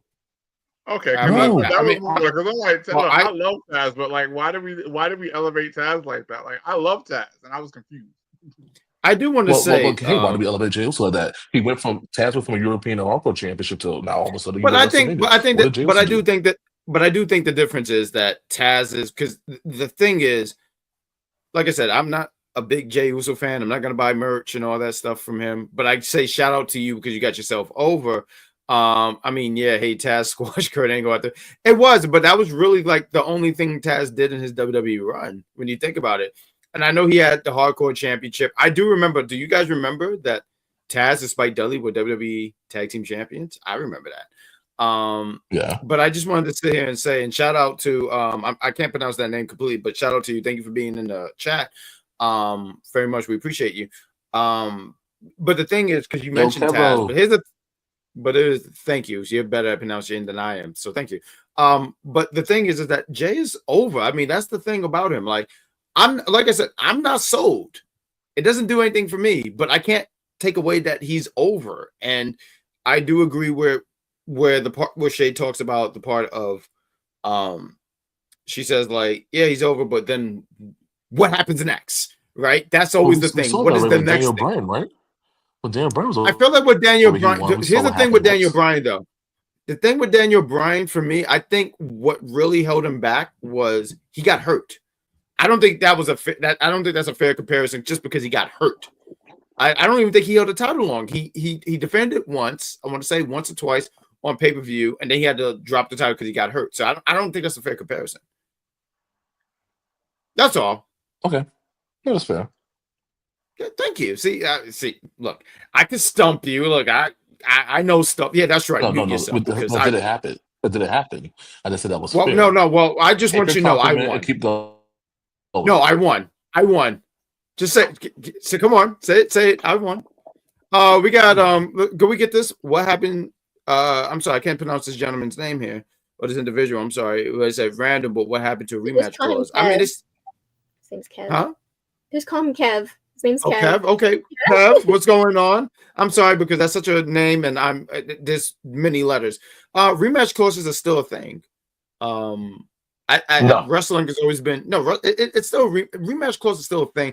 It's selective, like the same thing where this is not an AEW review show, but a few months ago, Bullet Club Gold were champions and they had to vanquish the title because the champion was injured. But just this past week, they just sat here and said, "Hey, you can you can defend the champion even though the guy was out." But let's go into the main event of night one. My point is, wrestling, they just do things. Why was Kane still hired in 2003 when he burned somebody?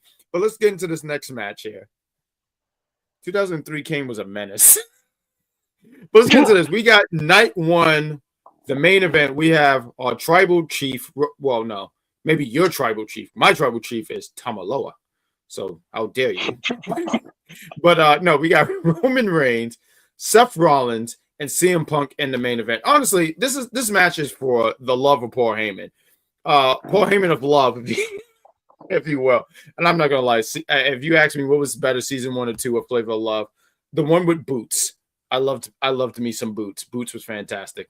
Although Hoops was great too. I just want to throw it out there. Maybe only 5 of you guys would get that reference because I'm pretty sure a lot of you guys were born in 2010. But anyway, I mean, all of them ended up. Never mind. That's a tangent. So we'll this triple threat match. So here's the thing: there's a lot of people hanging in the back. They should put him on like a forklift somewhere, and then the winner gets Paul Heyman. That would be great. Seth win as Roman and CM Punk have their love triangle. Okay, so Kevo says he got Seth. So here's the thing. I was kind of on board with Seth going over, but now seeing that he's been standing tall the last 2 weeks, I don't see that. So now I'm looking at either Roman or CM Punk. And Bucky's, yes, Bucky. She's on another show. I don't know if she's still on that show, but it was another show on VH1. I forget what the name is. Love and Hip Hop. Yeah, Love and Hip Hop. Thank you. Dang. Yeah, no, that's great. Shout out to her. She was fantastic. She tried to throw a girl off a balcony, but yeah, no, it's true. But I'm sorry to get to my point here. I don't have Seth going over. I'm looking at CM Punk and Roman. Part of me want to go Roman because I just want to throw up the ones. This is his 10th WrestleMania main event, so shout out to him. Roman Reigns, I just want to throw out here, it's a god. I just wanted to throw out here. But I got going over here. Some way, somehow, I got CM Punk going over. I think CM Punk wins. I that's all I got. All I got is CM Punk. He takes the dub here. So ShaySawyer, take the floor, please. Yeah, I'm between either Seth or CM Punk winning. I don't see Roman winning whatsoever. My only thing is I just hope for next WrestleMania that Seth has his own like thing, because I feel like this is like the second year in a row where he's kind of like been the third wheel in some stuff going on. Like he just kind of gets pushed into something when it's like two other people are kind of beefing, and he's just like, "Hey, I'm here too. Let me just kind of move on in." Oh, afterthought. Afterthought. Oh, yeah, like that's what I mean. Like he's like, "Oh, hey, I'm here too," and then now he's kind of turning up the last few weeks, like literally the last like 2 weeks. Okay, now he's starting to do something, but before that, no one cared. We were all just so like invested in who's Paul gonna be with, and CM Punk and Roman. It was like Seth was an afterthought, honestly. And I just hope that next WrestleMania it's something different, because that was the same thing last year with him butting in with Cody and Roman. So I just want more for Seth. But I see either being Seth or CM Punk winning. I'm sorry, I muted my mic, but Gene Baptiste, what do you got? I see Seth winning, but I don't know. I kind of can't agree with Shay because yeah, he's kind of played the third wheel these past few WrestleManias, but in all honesty, with the career he's had, like I think Seth's greatest moment will always be the heist of the century when he cashed in on Roman and Brock and became the world champ. What more can you really do? At that point, he's probably reached the pinnacle of whatever he could do at WrestleMania for himself. Like he's reached that pinnacle. I don't think he can go any higher because you've created one of the most legendary moments of WrestleMania. Like what more can Seth really do? In this case, Seth wins. Paul Heyman actually chose Seth. That's the swerve and the curveball they throw, and CM Punk and Roman start feuding again. This is your fault. No, this is your fault. And they're feuding again. Meanwhile, Seth and Paul Heyman are running amok all over the place. Yeah, Seth wins. Seth wins. Mr. Wins, what do you got here, sir? and then take the floor, Rich Kings, after. I believe that our tribal chief, Roman Reigns, will find his way and win this match. I don't really have a logic for it. I don't have like an explanation. I don't really know. There's a part of me that thinks like, oh yeah, you could argue that maybe Paul Heyman might be in CM Punk's corner, but he still has Roman Reigns' best interest in mind, because technically the favor is to just be in the corner. But what does that even mean? You're just in his corner. Okay. And Roman Reigns, I think Roman Reigns gets away with this some way somehow. Rich Kings, go ahead, beautiful black man.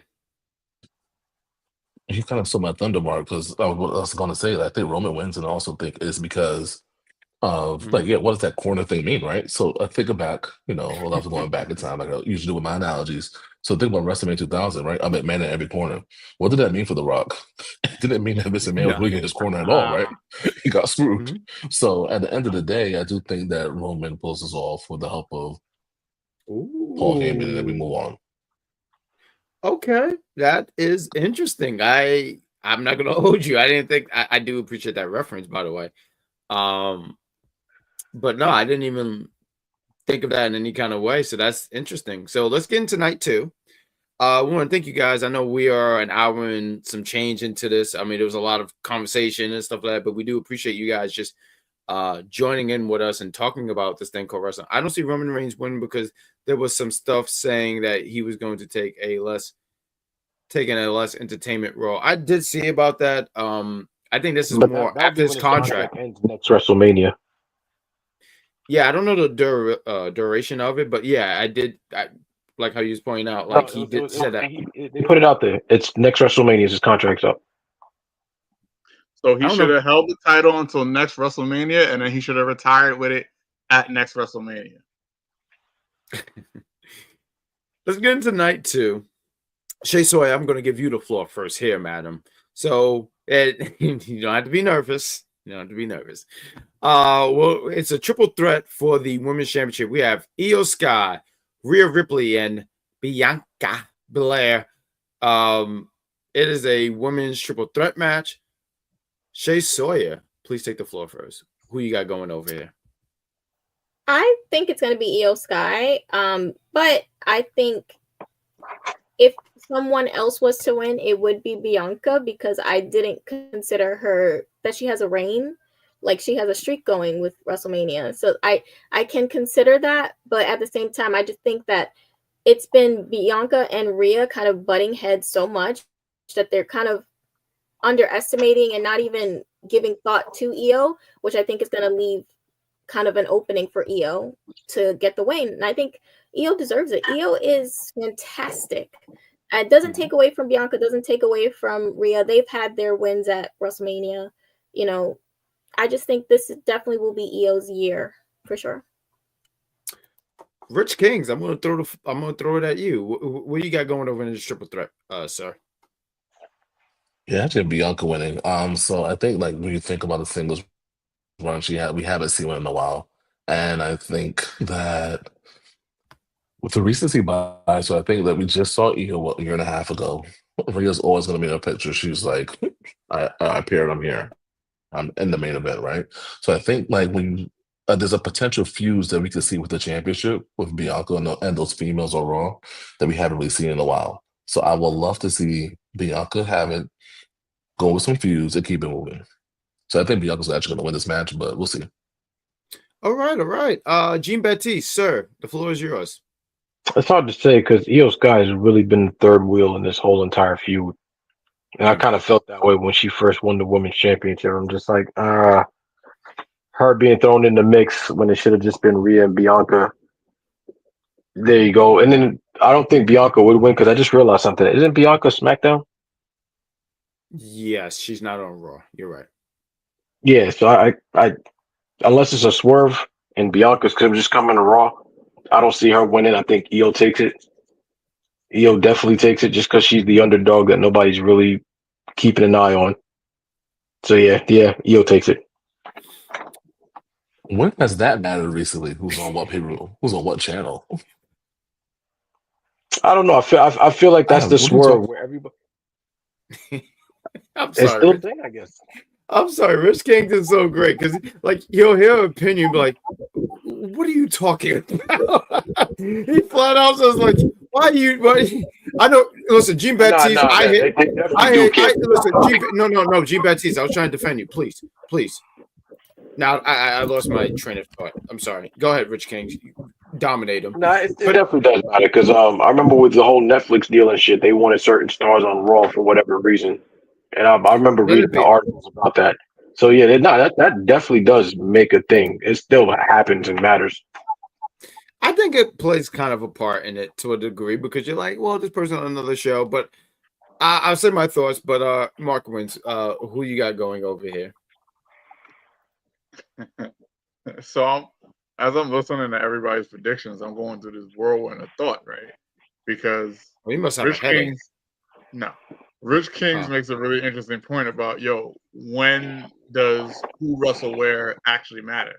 Like, it's not like Bianca Belair was just thrown into the match. Like, she won the Elimination Chamber, which was like, the Royal Rumble Part 2 of, what title we getting. So it's totally possible that Bianca wins. But my thought process was Io Sky wins, Rhea and Bianca continue to feud because they feel some type of way about how that played out. Bianca wins that feud, and then she gets the title, whichever title she wants. I don't know which title. Oh, Bianca might actually go, you know what? No, Io Sky wins. Rhea and Bianca complete their feud. Bianca wins, and then Bianca goes for Charlotte's title because Charlotte's beating Tiffany Stratton. That's a lot. That's a very webbed up prediction I got there, but that's what I'm going with. Io Sky wins. That's okay. You got Io. It was mentioned here how Bianca, she has her WrestleMania streak, and I mean, if she doesn't win, I don't see her taking the fall. I don't know. So my thought process here is, I guess, is that they've overlooked Io and they've mushed her and they did all these things. So I'm gonna go with Io. I think Io goes over here. But if I can have a dark horse pick, if that's allowed here, I'm gonna go with Bianca. So I got Io. That's my confirmed pick. But dark horse is Bianca. Let's move on to the next match here because I think this is gonna be fun. I feel like this could be a good clip here, but we have Braun Breaker defending his Intercontinental Championship against Dominic Mysterio, Finn Balor, and Penta. I want to take the floor here first, and we'll just keep it going this way here. And I'm sorry, there's a pause there. I got Braun Breaker going over here. I think he's going to retain his Intercontinental Championship here. But if I can have, once again, a dark horse pick, if there was a way that the championship was changed, I got Dominic Mysterio. And I think there's something about Dominic Mysterio as the Intercontinental Champion that, I don't know, I'm intrigued by. I think him being the Intercontinental Champion, I mean, he still gets good heel heat and stuff like that. And I don't know. I'm sorry, I'm not having the words here, and I apologize. But Dominic Mysterio is the Intercontinental Champion, and you know it's going to go to his head. The young man is going to sit here and be like, "Yeah, I'm the Intercontinental Champion. Clean my boots." So I got my pick is Braun Breaker, but dark horse, Dominic Mysterio. So ShaySawyer, please take the floor. So obviously who I would want to win in a perfect world is obviously Finn Balor. Who I think would win is probably gonna be Dominic, because I feel like they're still pushing to break up the Judgment Day, and it has to happen. I need it to happen. I want it to be over with. I just don't see Braun retaining, like, unless they have an actual plan for him moving forward. I just don't see the point. for him to just hold it, and eventually whenever he does another spear, he gets another viral video and people care for like a few weeks, and then we go back to forgetting that he's even the IC champion. And I like Braun, but this is just the truth. It's just the truth. But yeah, Finn. Not for nothing, when I shout out to can we give a shout out to one ShaySawyer, because she's fantastic. We knew that you was gonna say Finn, and I love that because that's your number one client, right? Top 5 easily, correct? And I love that you was loyal. Absolutely. There we go. Jean Baptiste, what do you got going on, sir? I'm not gonna lie, I'm glad that you're still up, because there was a part where I thought you fell asleep. But please carry on. What do you got here, sir? Penta L0. I don't know why. Ooh, just Penta wow. L0. Wow. Why though? I'm interested. Like, please explain. I don't know. Just I used to always say, yo, that person's just gonna go somewhere. You could just see something special. Yeah, I never knew Penta L0 DiBiase from all empty wrestling. I never knew him from over there. But since he's been here, since he debuted, I don't know. It's just something special about him. I feel like he's going to take the title of Braun, but Braun's bad at eating the pin. Like he's either pinning Dom or he's pinning Finn, one way or the other. But Braun dropping that title. He's just not eating the pin. I'm sorry. All I saw was a finger. I don't even know if it was the middle. What's going on?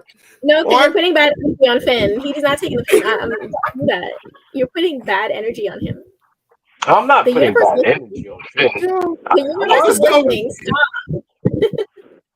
I'm sorry. As soon as I saw that, I don't know what finger that was, and I just knew immediately. Listen, I just knew. The window wiper. I'm gonna.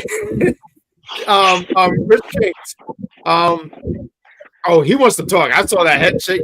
Rich Kings, please take the floor. I'm just gonna steal the window wiper. I love that.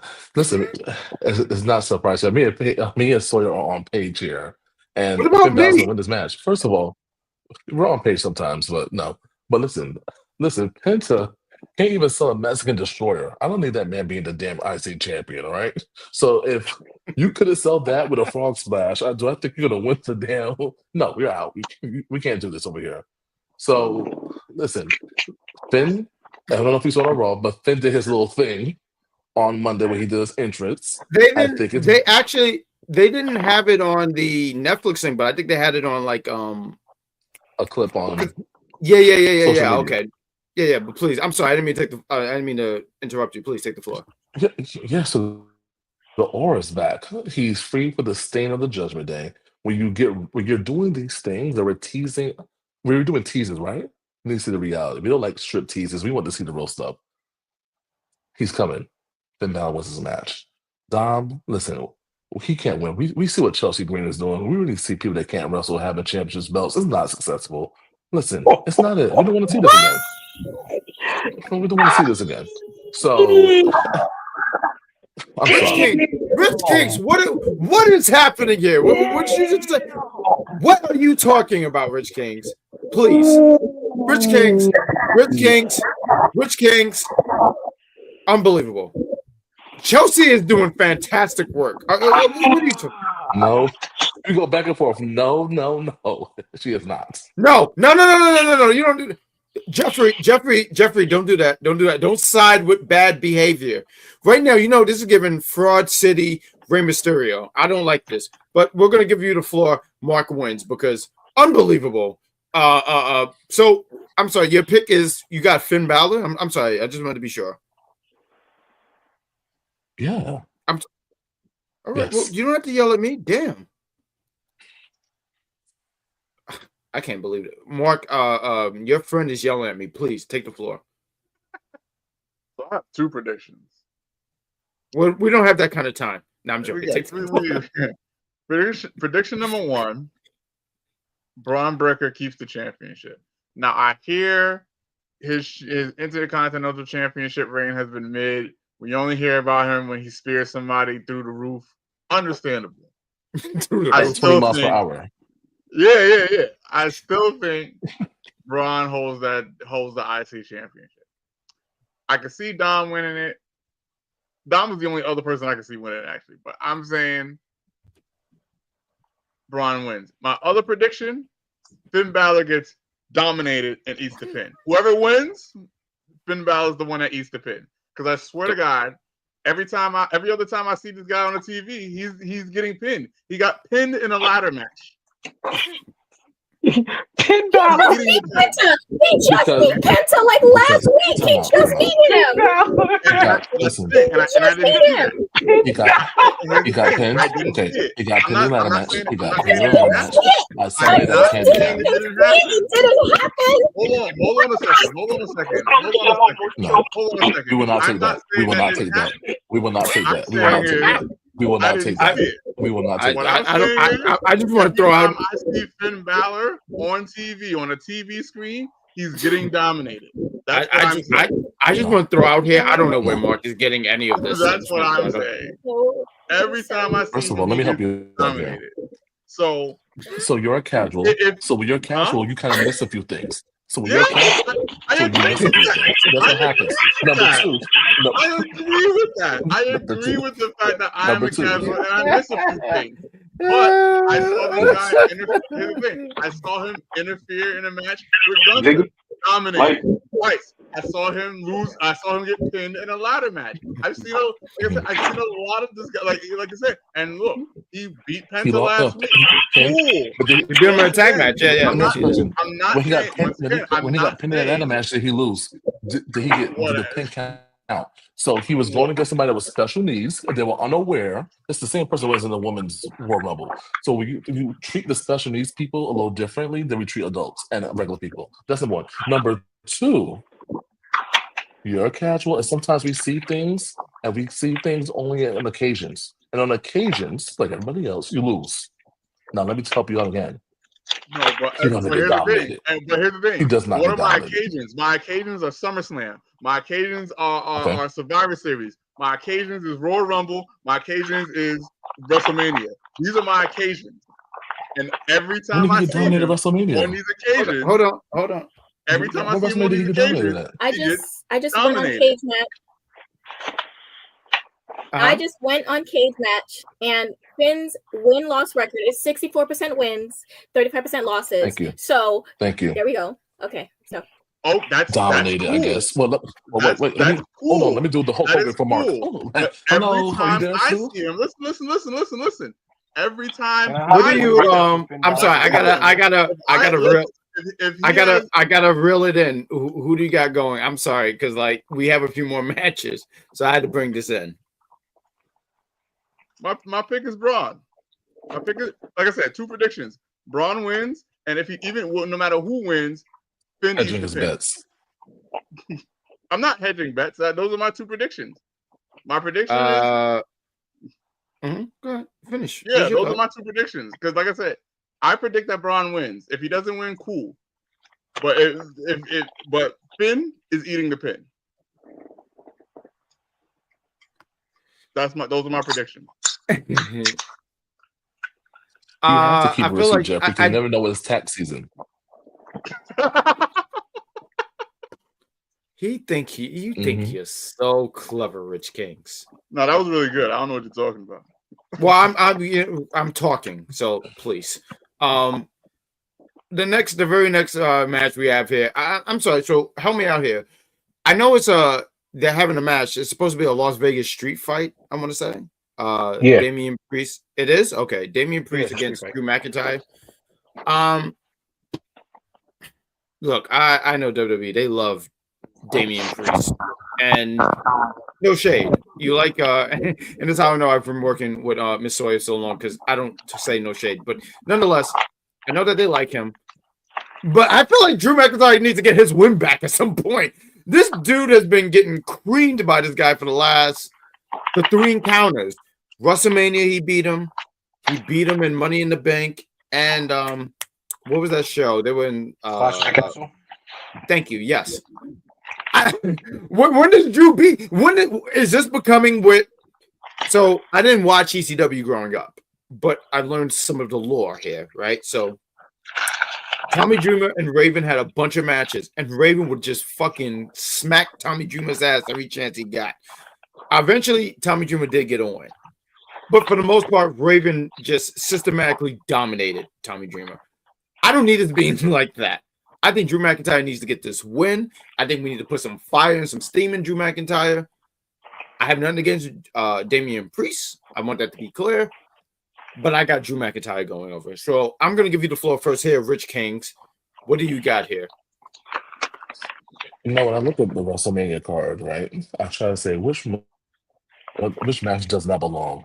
This is the glaring match. And then you guys talk about New Day versus whoever the other team was, the Raiders, whatever. This is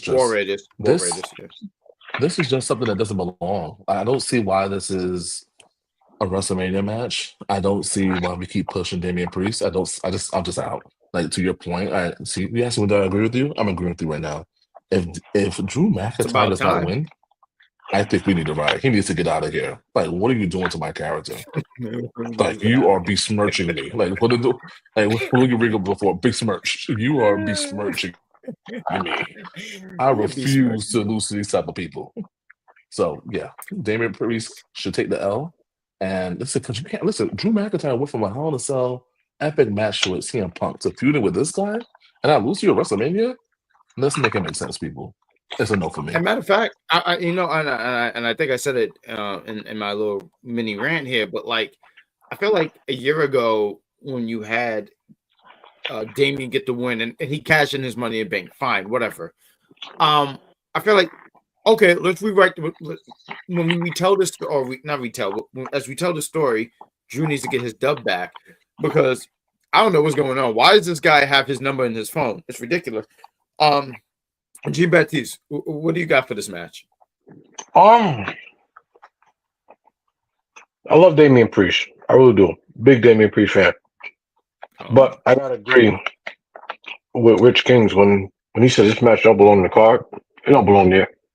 Drew deserves better. I'm not trying to shit on Damian Priest. I love Damian Priest. I'm a fan of his. I love his work. But Drew definitely deserves better. Like this is, you can't go from CM Punk to Damian Priest. I'm sorry. Let's be realistic. If I was to sit here and say, oh no, this is well deserving Damian Priest, I'd sound like one of those delusional fans from the empty wrestling company over there. Drew goes over. In no world, shape, or form, rhyme, reason should Damian Priest win this match. I'm sorry. No. Drew McIntyre wins. And this is me being realistic here. I'm sorry. I wanted to take a moment because I want everyone to see Mr. Cat. Mr. Cat, say hi. Say hi to the people. Yeah. He's a beautiful cat, and he's forcing himself off me. Get out of here. I love the cat. I love the cat. I love the cat too. I just don't like being scratched all the time. But ShaySawyer, please take the floor. What do you got? Jean Baptiste. I know that you said you have nothing against Damian, but I do. And I don't think that he should win this match whatsoever. Here we go. When are we going to stop? Because we've dimmed too many lights to make this guy look good. You've ruined Gunther for him. You've had to dim Finn so, like, they had to literally turn off every light bulb in Finn's room to make this guy shine just a little bit. Just a little bit. Just a little bit. Wait, how Damian ruined Gunther? Gunther won that. Drew McIntyre, I let you speak. Yeah, let us we speak. are not doing this to Drew McIntyre. I'm so sorry. This is absolutely absurd. Enough is enough. There is no reason on this earth that Damian should walk out of WrestleMania with a win over Drew McIntyre for another year. No. Even though that one doesn't really count because, I mean, CM Punk did most of the work anyways. But, again, as I said, there is no way that Damian beats Drew clean at WrestleMania this year. No way. Damn. Shay, before Mark Wins goes, Shay, say it with me. Mm-hmm. Put your hand over your heart and say, we the people. Because that was brilliant. We the people. We agree. like one ShaySawyer. Look, I think that Shay deserves all her flowers in the world and whatnot. But I don't appreciate you taking my best friend. He's my best friend, and I'm going to make sure I send you a text message of me hugging him deeply. I'm going to sit here and say, "Hug me," because no one takes Rich Kings away from me. Right, Rich Kings? Say yes. Thank you. I'll trade him for Mr. Cat. No, you can't have my cat. Actually, finances are pretty bad. You can have my cat. I don't know. Finances are pretty kind of rough right about now. And the way my legs have been scratched, I don't want anyone thinking I'm part of a very aggressive relationship. Let's move on to the very next thing here. Shout out to EC. He's already in Las Vegas. Shout out to him. And I look forward to seeing him tomorrow. Hey. What? I didn't share my opinion on the match. Oh, I'm so sorry, sir. Please take the floor. I apologize. My bad. No worries. For the rest of my days? It's our problem-free philosophy. Anyway, I hear what you guys are saying about how Drew needs to win. Mm-hmm. But the same way I feel about Drew is the same way I feel about Finn. Every time I see Finn, he gets dominated. Oh God. I'm on the Damian Priest train. Sorry, I'm so sorry. I am on the Damian Priest train. Listen, I hear it. Logically, it makes sense. Drew needs this win. Logically, it makes sense. How do we go from CM Punk to Damian Priest? I hear it. But once again, every time I see him, he's getting dominated. He's eating a pin. He's on the mat. I don't understand it. I guess you guys don't understand it either, because y'all are complaining about it. Damian Priest. I think Damian Priest wins. And if I could just sit here and say real What's up? Go ahead. So, when they say the last stop, get off the train, and you stay on the train in your sleep, and you end up in the graveyard and spend the night, that's the train Oh my God. Damian Priest to be on. So you should have got off that train a long time ago, and you're gonna ride into the graveyard. You're gonna stay there overnight. He ain't winning this match. Y'all say that, but what has been happening with Drew McIntyre? Apparently, he's been stuck in the train yard for some time now. It's a new season. I do want to sit here and say real quick. Actively choosing to be on the wrong side of history. You're actively choosing it. That's what you're choosing right now. I probably am, and that's cool. I probably am choosing the wrong side of history, but at the same time, it's like, if I'm looking at history, according to Rich King's analogy, Drew has been stuck in the train yard for some time. Maybe he called the MTA or Martyr, whatever your local subway station is. He called them. He said, "Yo, I'm stuck. I need help." And maybe today is the day, or maybe Sunday is the day he gets out. But why is that funny that they help? I'm sorry. So Mark points, how do you watch wrestling? Do you just turn on the TV and so happens to see him? That's exactly what happens. Yes, Jeff. That is exactly what happens. Because I don't watch wrestling very often. I don't. I'm not gonna sit here and pretend that I'm watching it. He's watching YouTube week in and week out. I don't. But every time I watch, Finn is eating the pin. Finn is down on his back. Drew is eating the pin. I do want to point out. I do want to point out. He's watching YouTube. And here's the thing. ShaySawyer made a very incredible point. Finn has a 64% win rate. So clearly, objectively, he's not always getting dominated. That said, anecdotally, I always see him getting dominated.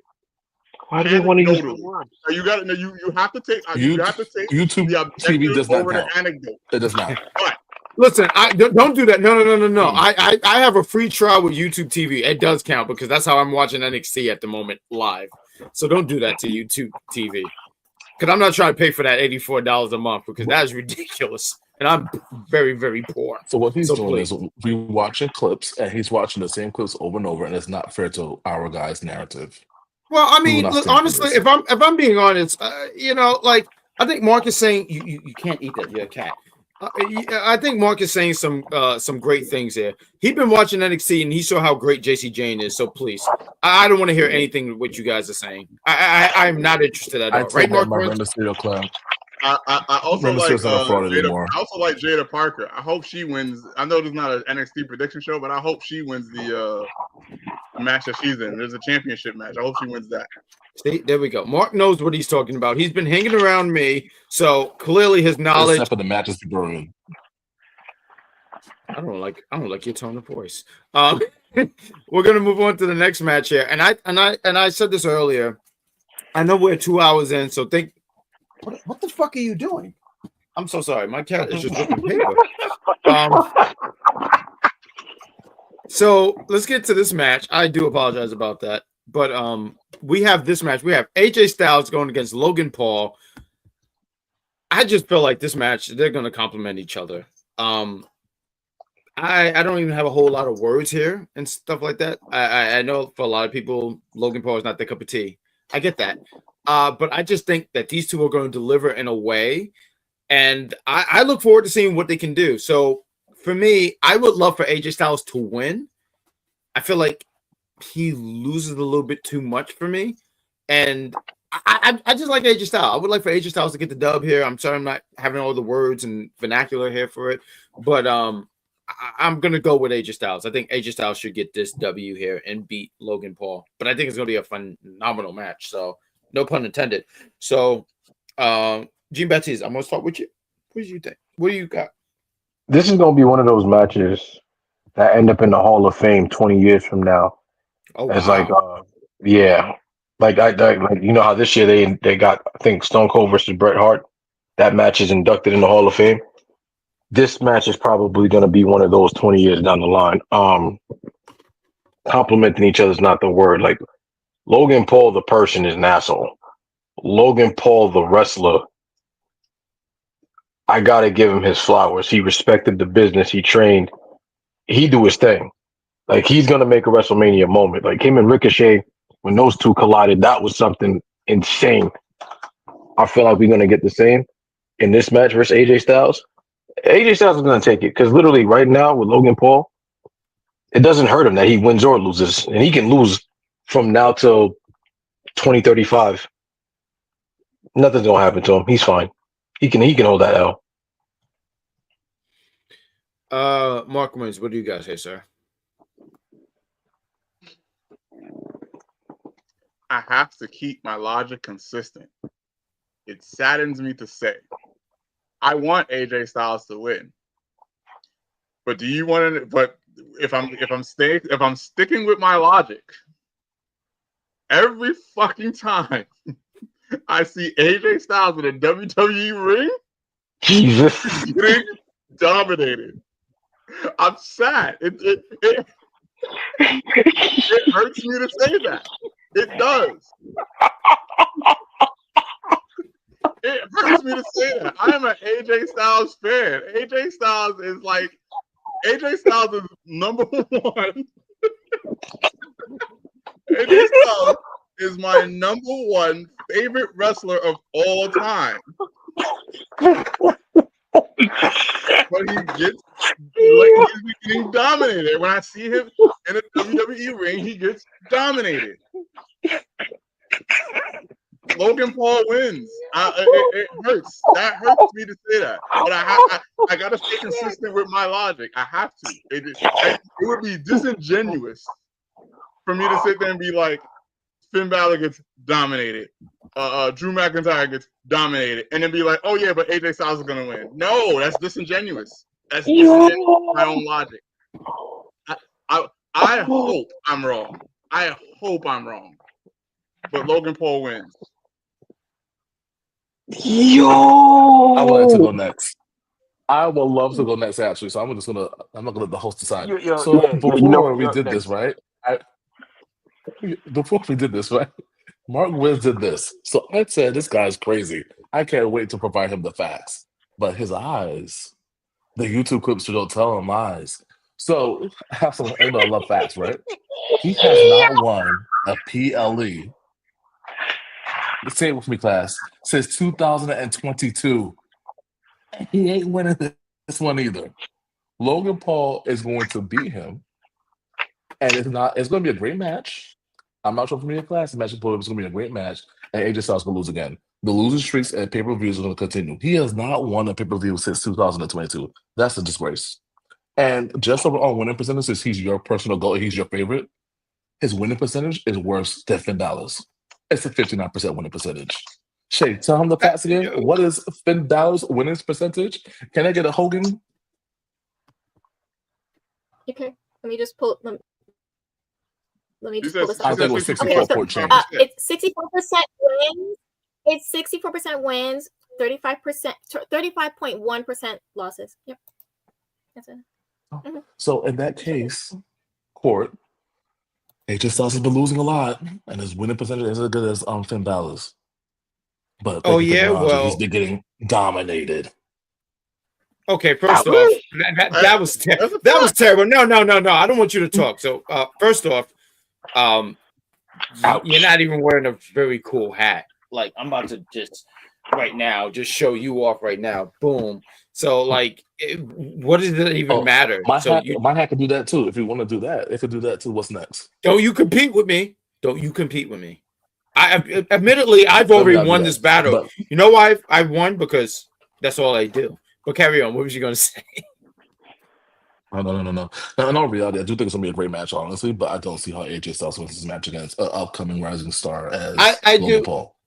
I do think there's a all seriousness here. I do see what you guys mean about Logan Paul getting this dub here, getting a win here. But I would like for AJ to get this win because how you mentioned how his win-loss record and PLEs, it's terrible. I mean, like, this is AJ freaking Styles. Like, what are we doing here? And I get that he's not the young guy anymore, and you got to work on the new generation, the younger guys. I totally understand that. But once again, it's AJ Styles. Like, I have no further argument with it. It's just except it's AJ Styles. This guy, his body of work. No, not to cut you off, but I would say he has won some matches that were like, what the hell? I think me and you were talking about when he beat Shinsuke like twice. Like, what was that? He couldn't win that. He beat Cena 2 out of 3. He beat Cena 2 out of 3. Like, he's got some matches, but lately he's been getting. But it stems. But it stems from, once again, he's becoming one of the older guys, and you got to focus on the guys who's going to be here for the next 5 years. AJ Styles said in an interview, I forget his age now, but 50. He said after 50, he's done at 50. So he's not going to be here much longer. And I do want to sit here and say, and I mean that in wrestling terms, I want to make sure I make that clear. And maybe I'm on this boat by myself. I would love for AJ Styles to have one more WWE Championship run. Not that he needs it, but for me as a fan, I would love that for him because I just think he might get it. He might get it. He still got it in the ring. We're talking a Grand Slam champion already. He's done it. He's a Grand Slam champion in TNA. In such a short period of time in WWE, he rose to the occasion and became Grand Slam. So, in all honesty, him losing is not a bad thing. But then again, so same thing for Logan Paul. And I can see why everybody says Logan Paul loses because everybody's forgetting Karrion Kross is running around doing his stalker shit. But yeah, AJ Styles is good. He's good whether he wins or loses. AJ Styles, I just want to say, AJ Styles is the first Battle Hall of Famer. I'm super aware of that. I know that and everything like that. I just, when you have your faves, and I think I've had conversations with you, all of you, in some kind of way about your faves. You just want your faves to you want so much for your faves, and AJ Styles is one of my faves. He's a fantastic wrestler. And I think this match is going to be great. So let's get into this match. And hold on, before we go into the next match, I just want to add one thing. Sure. AJ Styles is 47 years old. He turns 48 in June. So basically, according to him, he has 2 years left. Okay. So he's 47. Also, wow. You didn't ask me my pick You have to get I'm like a little chart or something because you came crazy these last two. I am totally messing up one, Miss ShaySawyer. I do apologize. I'm sorry. What is your prediction? I apologize, madam. It's fine. Yeah, I want AJ to win. I agree with you. Like, as much as maybe it might not be logical, I want him to win, and even if it makes sense, I would just never pick for Logan to win. I'm sorry. So, yeah. It would be a really great match, though. But I do think like the match that's going to be the match of the night is definitely going to be the triple threat with Rhea, Bianca, and Io for sure. Okay, all right. I think that and I'll say this about this card, right? Like we've said before, like when it comes to the build, maybe not the best, but there's a lot of potential matches match of the weekend, if not including NXT, because I think NXT is going to have some really, really fun matches there and whatnot. I want to give a shout out to one Rich Kings because he purchased our tickets and we're going to be there because Rich Kings, I am hopping the rail if things don't go right. And I want everyone to know, no, Gene is bad with cats. Mark Wins is good with cats. But if anything happens to me, you can have my cats. I'm not bad with cats. Gene Baptiste, I will make sure to send you a Ziploc bag of Mr. Cat's cat doo-doo. That's what I will give you. I'm done talking. Let's talk about the following. I'm sorry, you. But WrestleMania, we have the women's tag team championships on the line. We have Liv Morgan, Raquel going against Lyra Valkyria, who is the women's Intercontinental champion, and Bayley. This was one of those matches, and I know we're repeating, or I'm repeating here. I feel like so Lyra has been a pretty solid Intercontinental champion. I just think the way that she's been booked, we haven't been able to see things from her. But I feel like it was you that said this, Jean Baptiste. Chelsea's been a great U.S. champion, and she should be on the card. She should really. I'm sorry. Go ahead, please. No, I'm just saying MVP. You got to put that in there. Chelsea has been SmackDown's MVP. I'm sorry, and maybe just my opinion, but Chelsea Green is SmackDown's MVP. If she can't even be on the card, at least let her host WrestleMania. You will have complete entertainment from Chelsea Green. This is a shame. Papa H, you come on, man. You can do better than this. I do think that, and I'm sorry, because I like to pinpoint things. Hopefully, I can still be heard. I know I froze. I'm gonna fix that real quick. I'm sorry. Do you want to say some shit too? No, I thought it was me. I was gonna say your camera because I couldn't see you. I wasn't sure. I do apologize. I don't know. I'm technical difficulties. I'm gonna try to work on that. But something that you pinpointing here, and you was talking about how these championships are brand new. We got the debut of them this year, and they should be on the card, and they didn't do that. But to get into this, my cat knocked down my phone, and I'm very upset. Yeah, I am not happy at all. I have an iPhone. iPhones easily break. Oh, I'm still frozen. I'm sorry. I'm gonna work on this, guys. But this match, I have that Liv and Raquel retain their women tag team championships. I feel like the story here is you have Bayley and Lyra. They had a match. It was for the Intercontinental Championship. Bayley lost. She seemed like she was very upset, but she gave a hug. But and I'll throw this to you guys.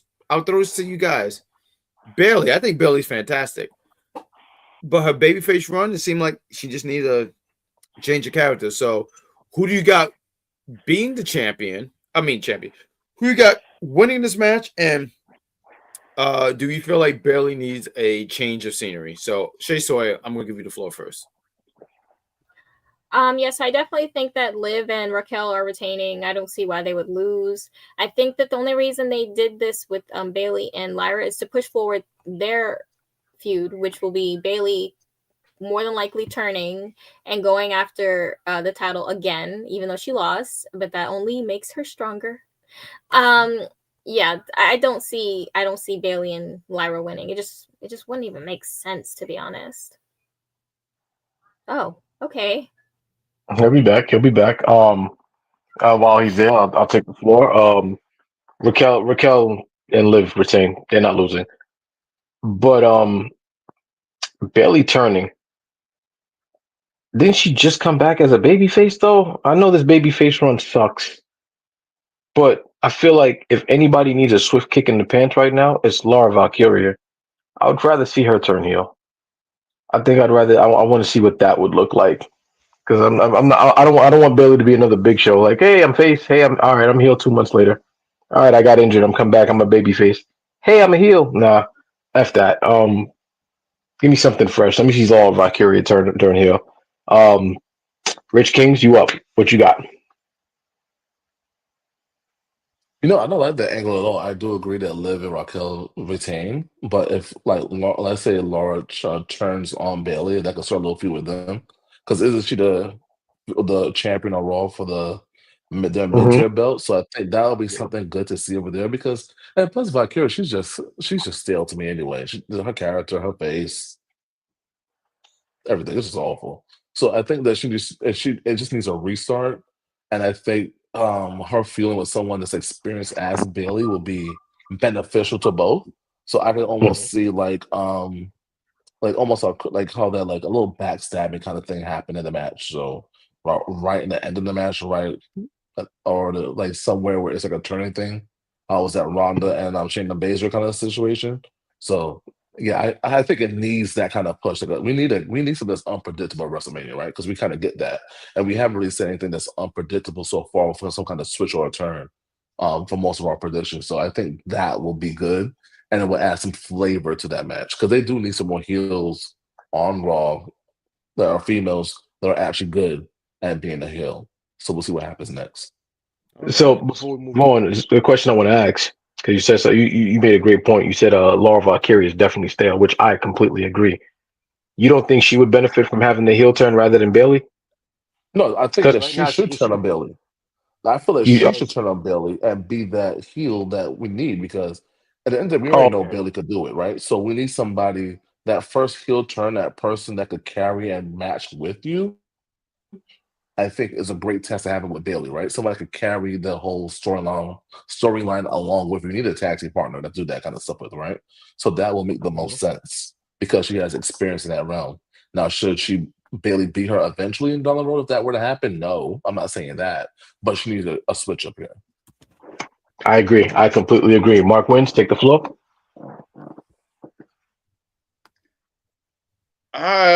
This is probably the match that I know the very, very least about. I think I saw something about Bailey and Lyra winning a gauntlet to get this match or to solidify the fact that they get the match. I don't even know. But just based on what you guys are saying, I'm gonna just go with Liv and Rockwell retaining. And yeah, I could see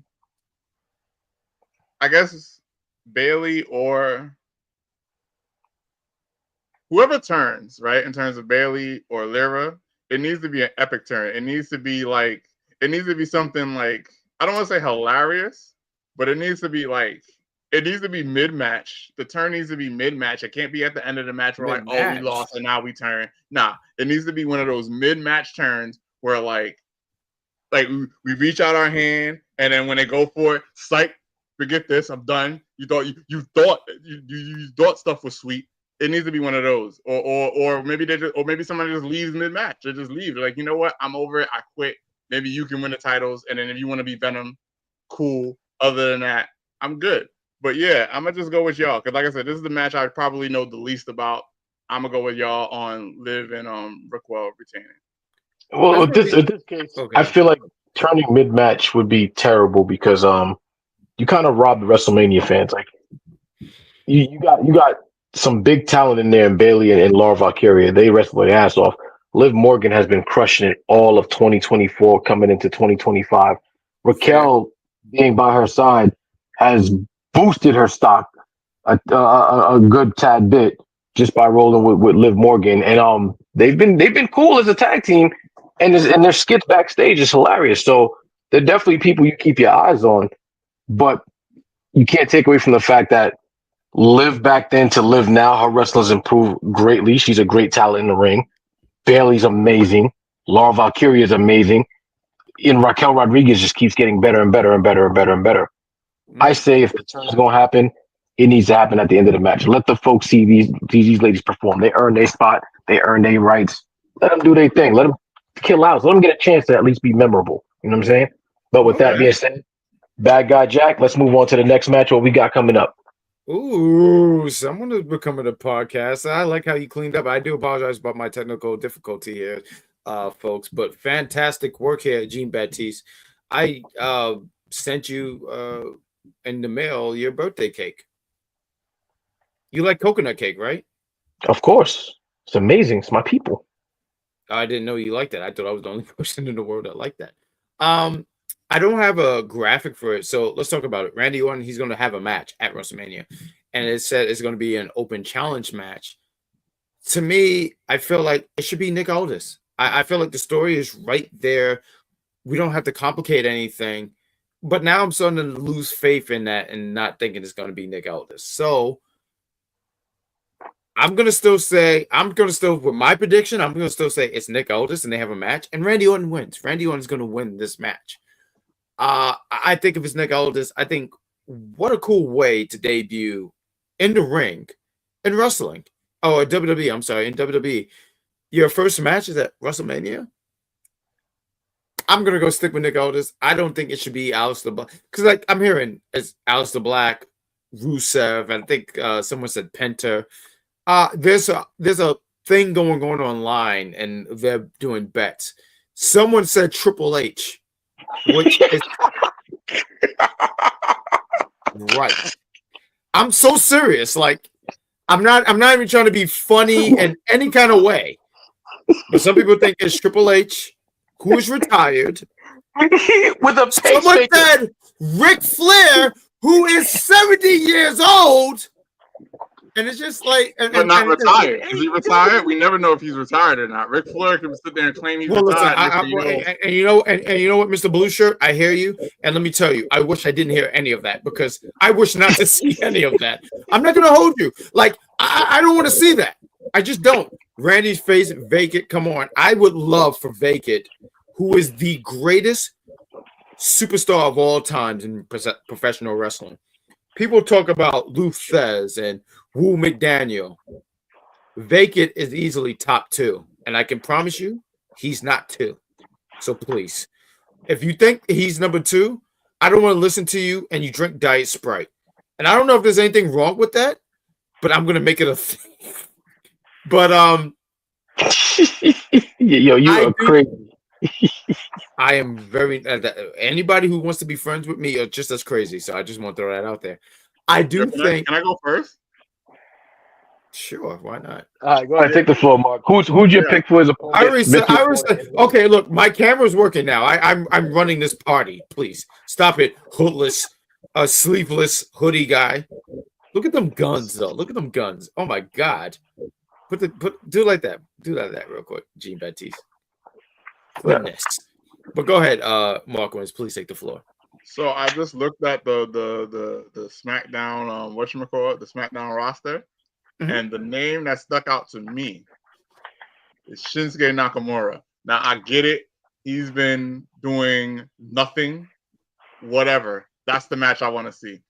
Who wins between them? Probably Orton, because what has Shinsuke been doing? Nothing. Shinsuke had that ridiculously epic Akuma-like he had that Akuma-like entrance a while back. Maybe it was a year, maybe it was 6 months. I don't know. But he had a dope ass. He had Survivor Series. Yeah. Okay. And then he's done nothing since, to my knowledge. Like, what has he done? Nothing. He's been dormant. So I would love for the match to be Shinsuke Nakamura versus Randy Orton. That's what I would personally want. I would assume Randy would win, so that would be my prediction. But yeah, that's my prediction on all 4. I think Shinsuke Nakamura, you know what? Not think. I hope. That's my prediction. That's my hope. That's my wish. That is Shinsuke Nakamura versus Randy Orton. I don't care for Rusev. You said somebody else, Aleister Black. Actually, Aleister Black, I've seen a couple of his matches. He's the one with the black mask, right? That's his finisher. Mm-hmm. Yeah. He's cool. I do like Aleister Black, but I want to see Shinsuke Nakamura versus Randy Orton for this open challenge. That's what I want to see. I think Randy wins. I think Randy wins no matter who pulls up, but That's what I want to see, and I think I hope that's my prediction. Shinsuke Nakamura. All right. Rich Kings, you want to take the floor next, sir? Yeah, I think once again, I think we're in agreement here. I do believe that Nick Aldis will be the opponent. I do believe that, and like Mark, he's been doing absolutely nothing. Just Nakamura. It's sad, but it's true. But I forgot he was employed. He's it's still really there. sad. But he's still there. I do think it's Nick Aldis. But what I would say is this: it's a shame that Kevin Owens won't be making this match. I really was excited, looking forward to this Kevin Owens versus Randy Orton match. I thought it was going to be an amazing match. And it's a shame that he got injured. So I just want to say that. But what I would say is, if it's not Nick Aldis, I do think it'll be Aleister Black. So I think about what happened with Seth Rollins 3-4 years ago. I don't have an opponent, and it's a great spot for a return. So I do think it's going to be a return to somebody coming to the company, or something that we probably. Somebody that's not on the main roster. So enter Nick Aldis or Aleister Black. So that's my prediction for that. And I do think Randy Orton does win. I do think if it's Nick Aldis, I do think that Nick Aldis wins the match somehow. Wow. Okay. All right. That's interesting. Magnus. But I'm sorry, but if I were to choose somebody else that's on the main roster right now, I think it should be Carmelo Hayes. I love that, and I feel like I was just talking with you about this, Jean Baptiste. I'm sorry that we're going so long about this show, and we were talking, and I was telling you something where I'm hoping that WrestleMania, when it's done and it's said and done, they look at certain superstars and they go who they're going to push. And Carmelo Hayes is someone that should deserve to be pushed. Carmelo Hayes, I said in this comparison. Yeah, I feel like people are gonna argue with me. I'm not interested in arguments, but like what John Cena and Batista was 20 years ago, I feel like that's what we got in Braun and Carmelo Hayes, and I'll stick by that. Mm-hmm. And I think Melo, it just seems like a sin that Melo is not on the WrestleMania card. If you said what would he be doing, I don't have an answer, but all I say is he should be on the card. That much I'll tell you. That's all I'm making this up. Because if this is a new season, the how the kids saying years ago, like last year, how Triple H and Rock was saying that, let me go back to that point. How do you reintroduce this guy? So I think Carmelo versus Randy Orton will be a good match. So somebody that's currently in the main roster, that's how you fill in that slot. If you're doing for a return or a surprise, you get cute, you go in the other route. But I do think that he's more than deserving, and I do think that he should beat Randy Orton. Listen, you don't need this match, Randy Orton. You just don't. Yeah. So people like Carmelo, let's pay it forward, like how we paid it forward to you, and let's keep it moving. I concur. I'm gonna make sure I got people talking there. Mark Wins went, Rich Kings went.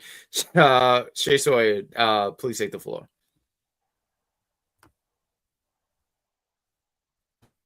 Yeah. I think you're muted. Did I unmute? Oh, okay. No, you're good. Am I muted again? No, we can hear you. Okay. ShaySawyer, her greatest rival is the mute button. Please take the floor, madam. It's getting late. You stop. Please take the floor. I feel like they kind of back themselves into a corner when they say, "Oh, it's an open challenge," because instantly no one's gonna be like, "Oh yeah, it's gonna be Nick Aldis." Like, even though it makes the most sense, and they should have probably pulled the trigger on SmackDown last week and just kind of set the tone for it, because there is a story there, as you said, we both said. But because now they've done this open challenge thing with Randy at Mania, everyone's gonna be thinking about someone other than Nick Aldis, even though that makes the most sense because there is a story there. Now everyone's mind's going to be turning. They're like, it has to be someone a surprise because it's WrestleMania. So it's like, now it has to be someone. It's definitely not going to be Nick Aldis because of that. And I think they're going to go the route of giving a surprise person, because it's WrestleMania. If it was like a regular week, open challenge thing, maybe. But because it's WrestleMania, they're definitely going to put in the works. But I would love Carmelo. I love Carmelo so much. I just want them to do right by him, seriously. But yeah, I don't know. I don't know who it could be. Maybe Aleister. Maybe they push it up. But then do you have him win? You know what my only thing is, if I can just piggyback a little bit on what you were saying here, my only thing about that is I would hate for, and I know it happens in wrestling where someone returns, debut, however you want to word it, and they lose.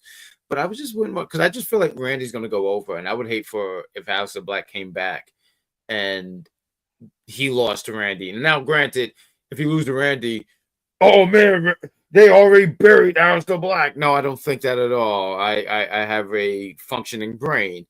I just wouldn't personally like that for him, if that make any kind of sense. But Jean Baptiste, I'm sorry, I don't know if you got your thoughts in because we got one more match, but please take the floor here. What do you got here? Because I'm not sure if I gave you the I floor. agree with Sawyer. You backed yourself in the corner and making it an open challenge because now it can't be Nick Aldis. But then again, you kind of got to look at the fact that putting Nick Aldis back in the ring when he's literally been crushing it at SmackDown GM and you ain't got a replacement ready for him yet, probably not the time to put him in the ring. So I can understand why they went the open challenge route and just kept teasing the story because, long term story down the line, Nick Aldis will return to the ring and it'll probably be screwing Randy. As far as mystery opponent goes, I also agree. Putting Aleister Black and Rusev back in the fold, they just returning and they lose their WrestleMania match, it's going to hurt them. Same thing though for Randy Orton. Like at the moment, he just came back from injury. He can't lose either. So Randy Orton's going to go over whoever steps in there. So I don't know who it's going to be. They might do something dumb and make it Pat McAfee because this mofo always shows up as a surprise entrance to some BS. But they might just do that. But Carmelo Hayes, I would love to see it again. Like they've collided before. It was a damn fun match. I would love to see them do that one more time. So yeah, Carmelo Hayes. I did want to and thank Jeffy because he's been in the comments and he's been commenting and stuff like that. He said Jeff Cobbs, who is available. I feel like if Jeff Cobbs do and he is in the fold with WWE, I don't know. I don't think he's on the main roster. Maybe I'm wrong. I don't have any sources and anything like that. This is just my thoughts and my opinions. I think that he is on NXT, and I can't tell you what he's doing and all that stuff, but I think he's more in the NXT. I think that NXT crowd would be more open to Jeff Cobb than the main roster. And once again, I could totally be wrong because I think about like Tama Tonga and Tamaloa, and they debuted and they've done I think they've been pretty solid on the main roster. More Tama Tonga, but let's get into this main Joe event Hendry. here. It's going to be Joe Hendry. It might he's injured. He's hurt. Is he? Yeah, he's hurt. He had to vacate the TNA Championship, if I'm correct. I believe Joe Hendry's if someone can, I'm sorry. Go ahead, ShaySawyer. Oh, I thought you were going to say something. No, I was sorry. agreeing with you. I'm sorry. But let's get into this. This Mark wins is right here. Let's get into the main event here. I have two cats and they're trying to get along. I think they're still trying to figure things out here. But let's get into this main event here. We have new Captain America, Cody Rhodes, going against old Captain America, John Cena.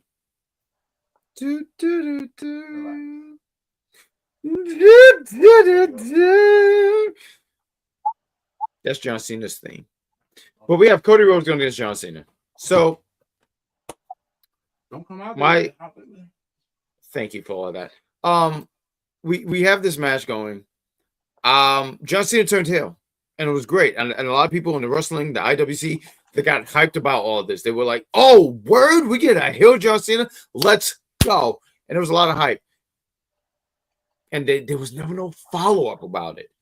I thought that one promo show that he had on Monday night, I forget where they were at, and he singled out that kid. I thought that was great. That was fantastic. But one of the things that a lot of people have been saying about this heel turn so far is like, yo, you have a match against Cody. Why do you hate us so much? Talking about the crowd. Although he has all the reason in the world to sit here and get at this crowd. I will never forget 2013. He had it was like this. I forget what it was with his elbow, but he had something with his elbow. I'm pretty sure you guys remember.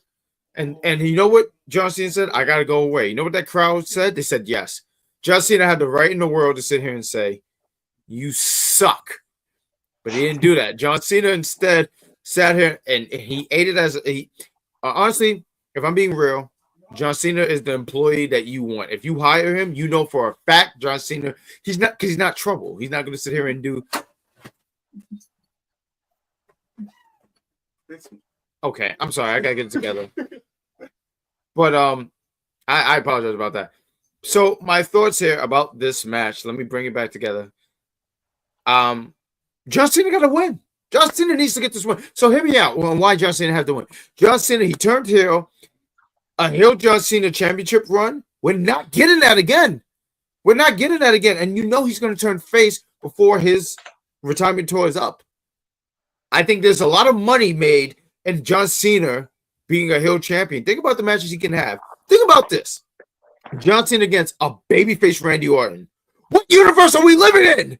Him against AJ Styles as a heel. Him against CM Punk.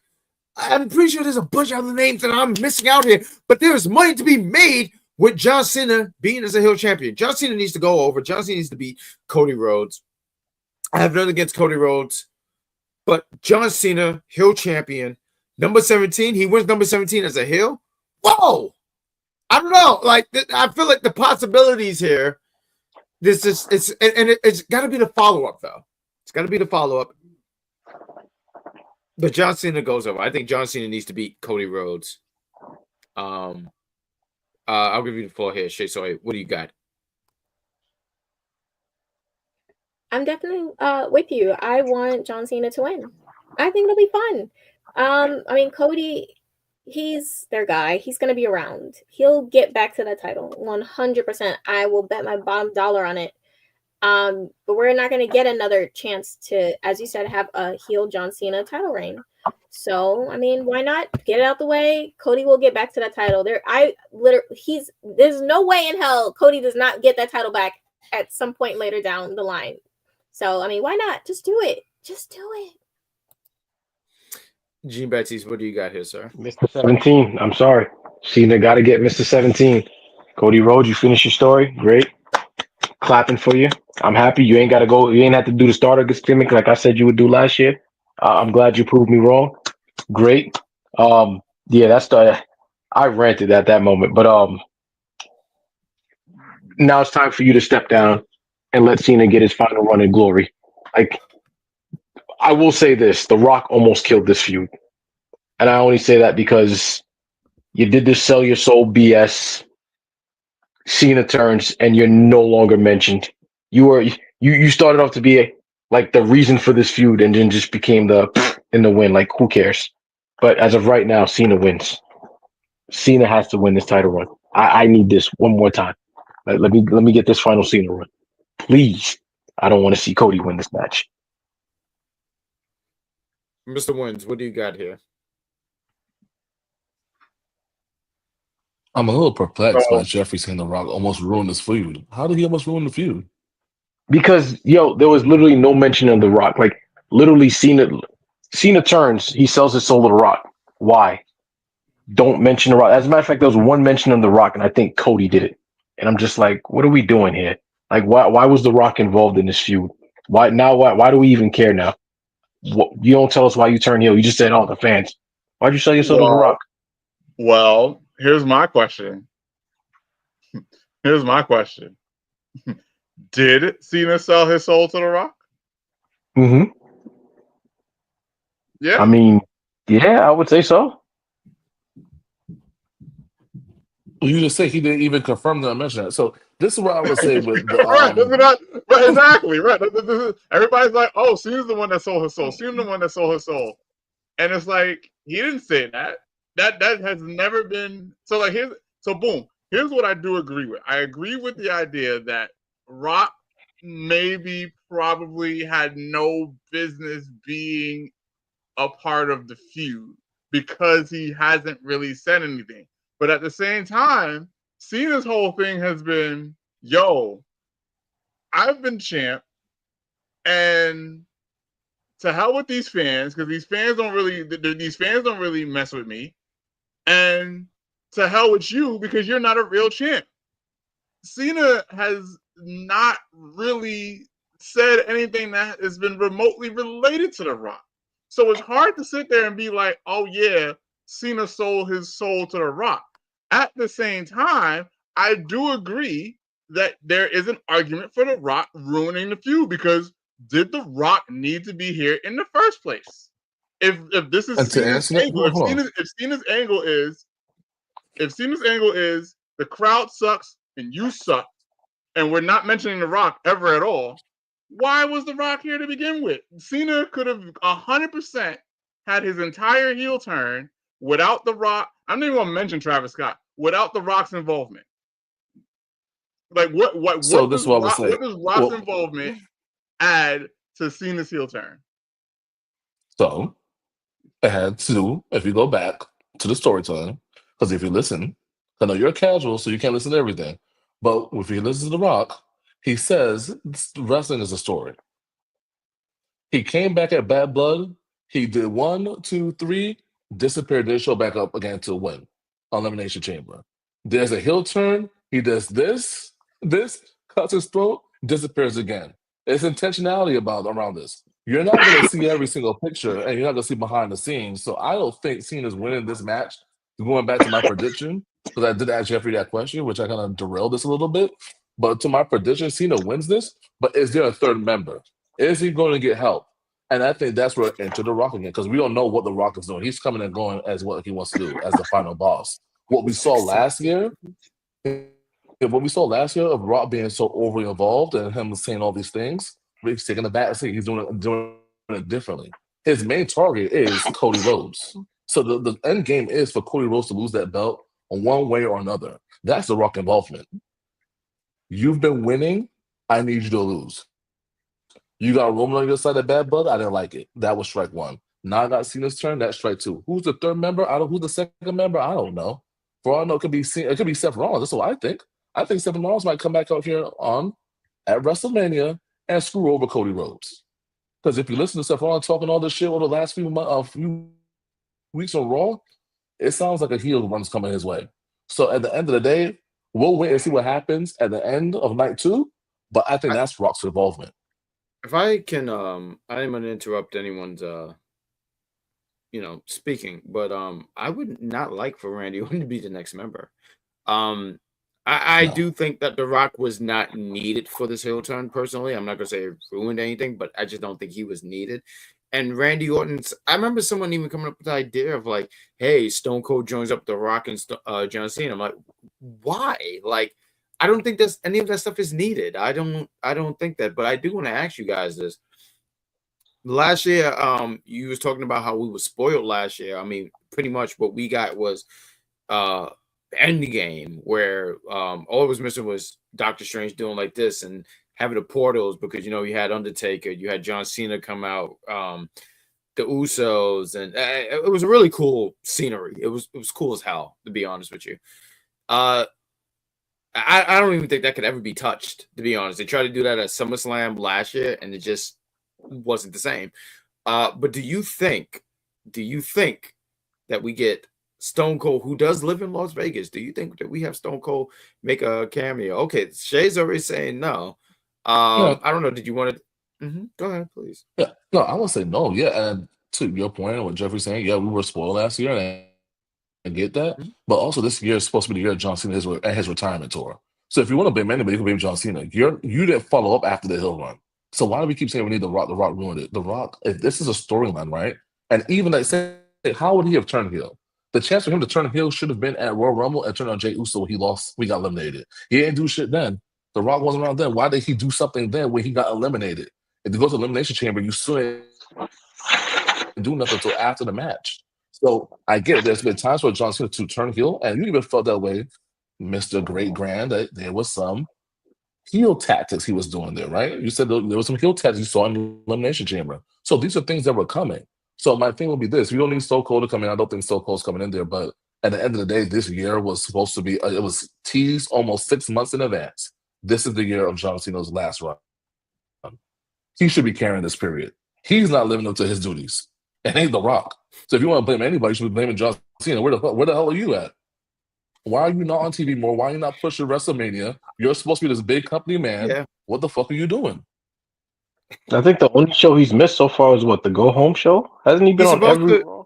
I do want to say he's going to be on tomorrow because we're doing this on a Thursday, but tomorrow he's going to be on SmackDown. So, Yeah, he's been it on would every But what is the it would be appearances doing nice. though? That's what I'm saying. And What are Kinda whose hyped appearances doing? Wait. What are we talking about? What are whose appearances doing? What are Cena's appearances doing, or was Rock's appearances doing? Because Rock ain't we ain't even see, we can't see the I'm Rock. not even worried about Rock, but Cena We're is talking in about the John match, Cena.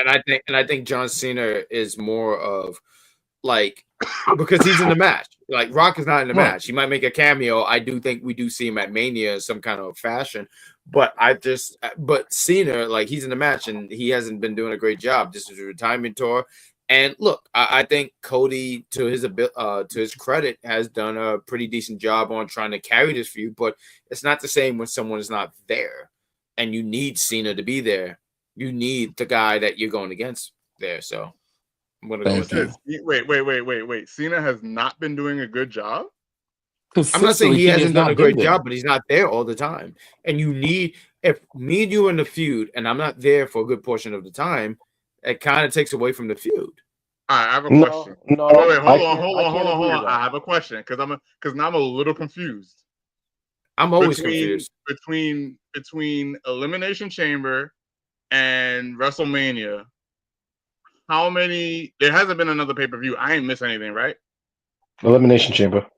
No. Right, Elimination Chamber, right? That's when Cena went. That's when Cena turned heel. How many Yeah. weeks has that been? How Like many weeks six? between? That was like I think it was like early March. It's like six pay-per-views. It's like I mean 6 weeks. Excuse me. 6 weeks. 6 weeks. Excuse me. Okay, and how many times has Cena showed up? Like 4 out of 6 so far? Maybe I'm gonna 5 say out of 6? So he showed up. So wait, Three. so he showed up 4 out of 6 so Three. far, and we have 3. 3 tomorrow Three. makes 4. 3 tomorrow makes 4. So it's 3 out of 5. So you're telling me once again, this is your your retirement tour. This is your retirement tour. I'm not asking. No, Hey, no, you can't show up to SmackDown and Raw. I get it. I just wanted the numbers because I'm trying to figure out how.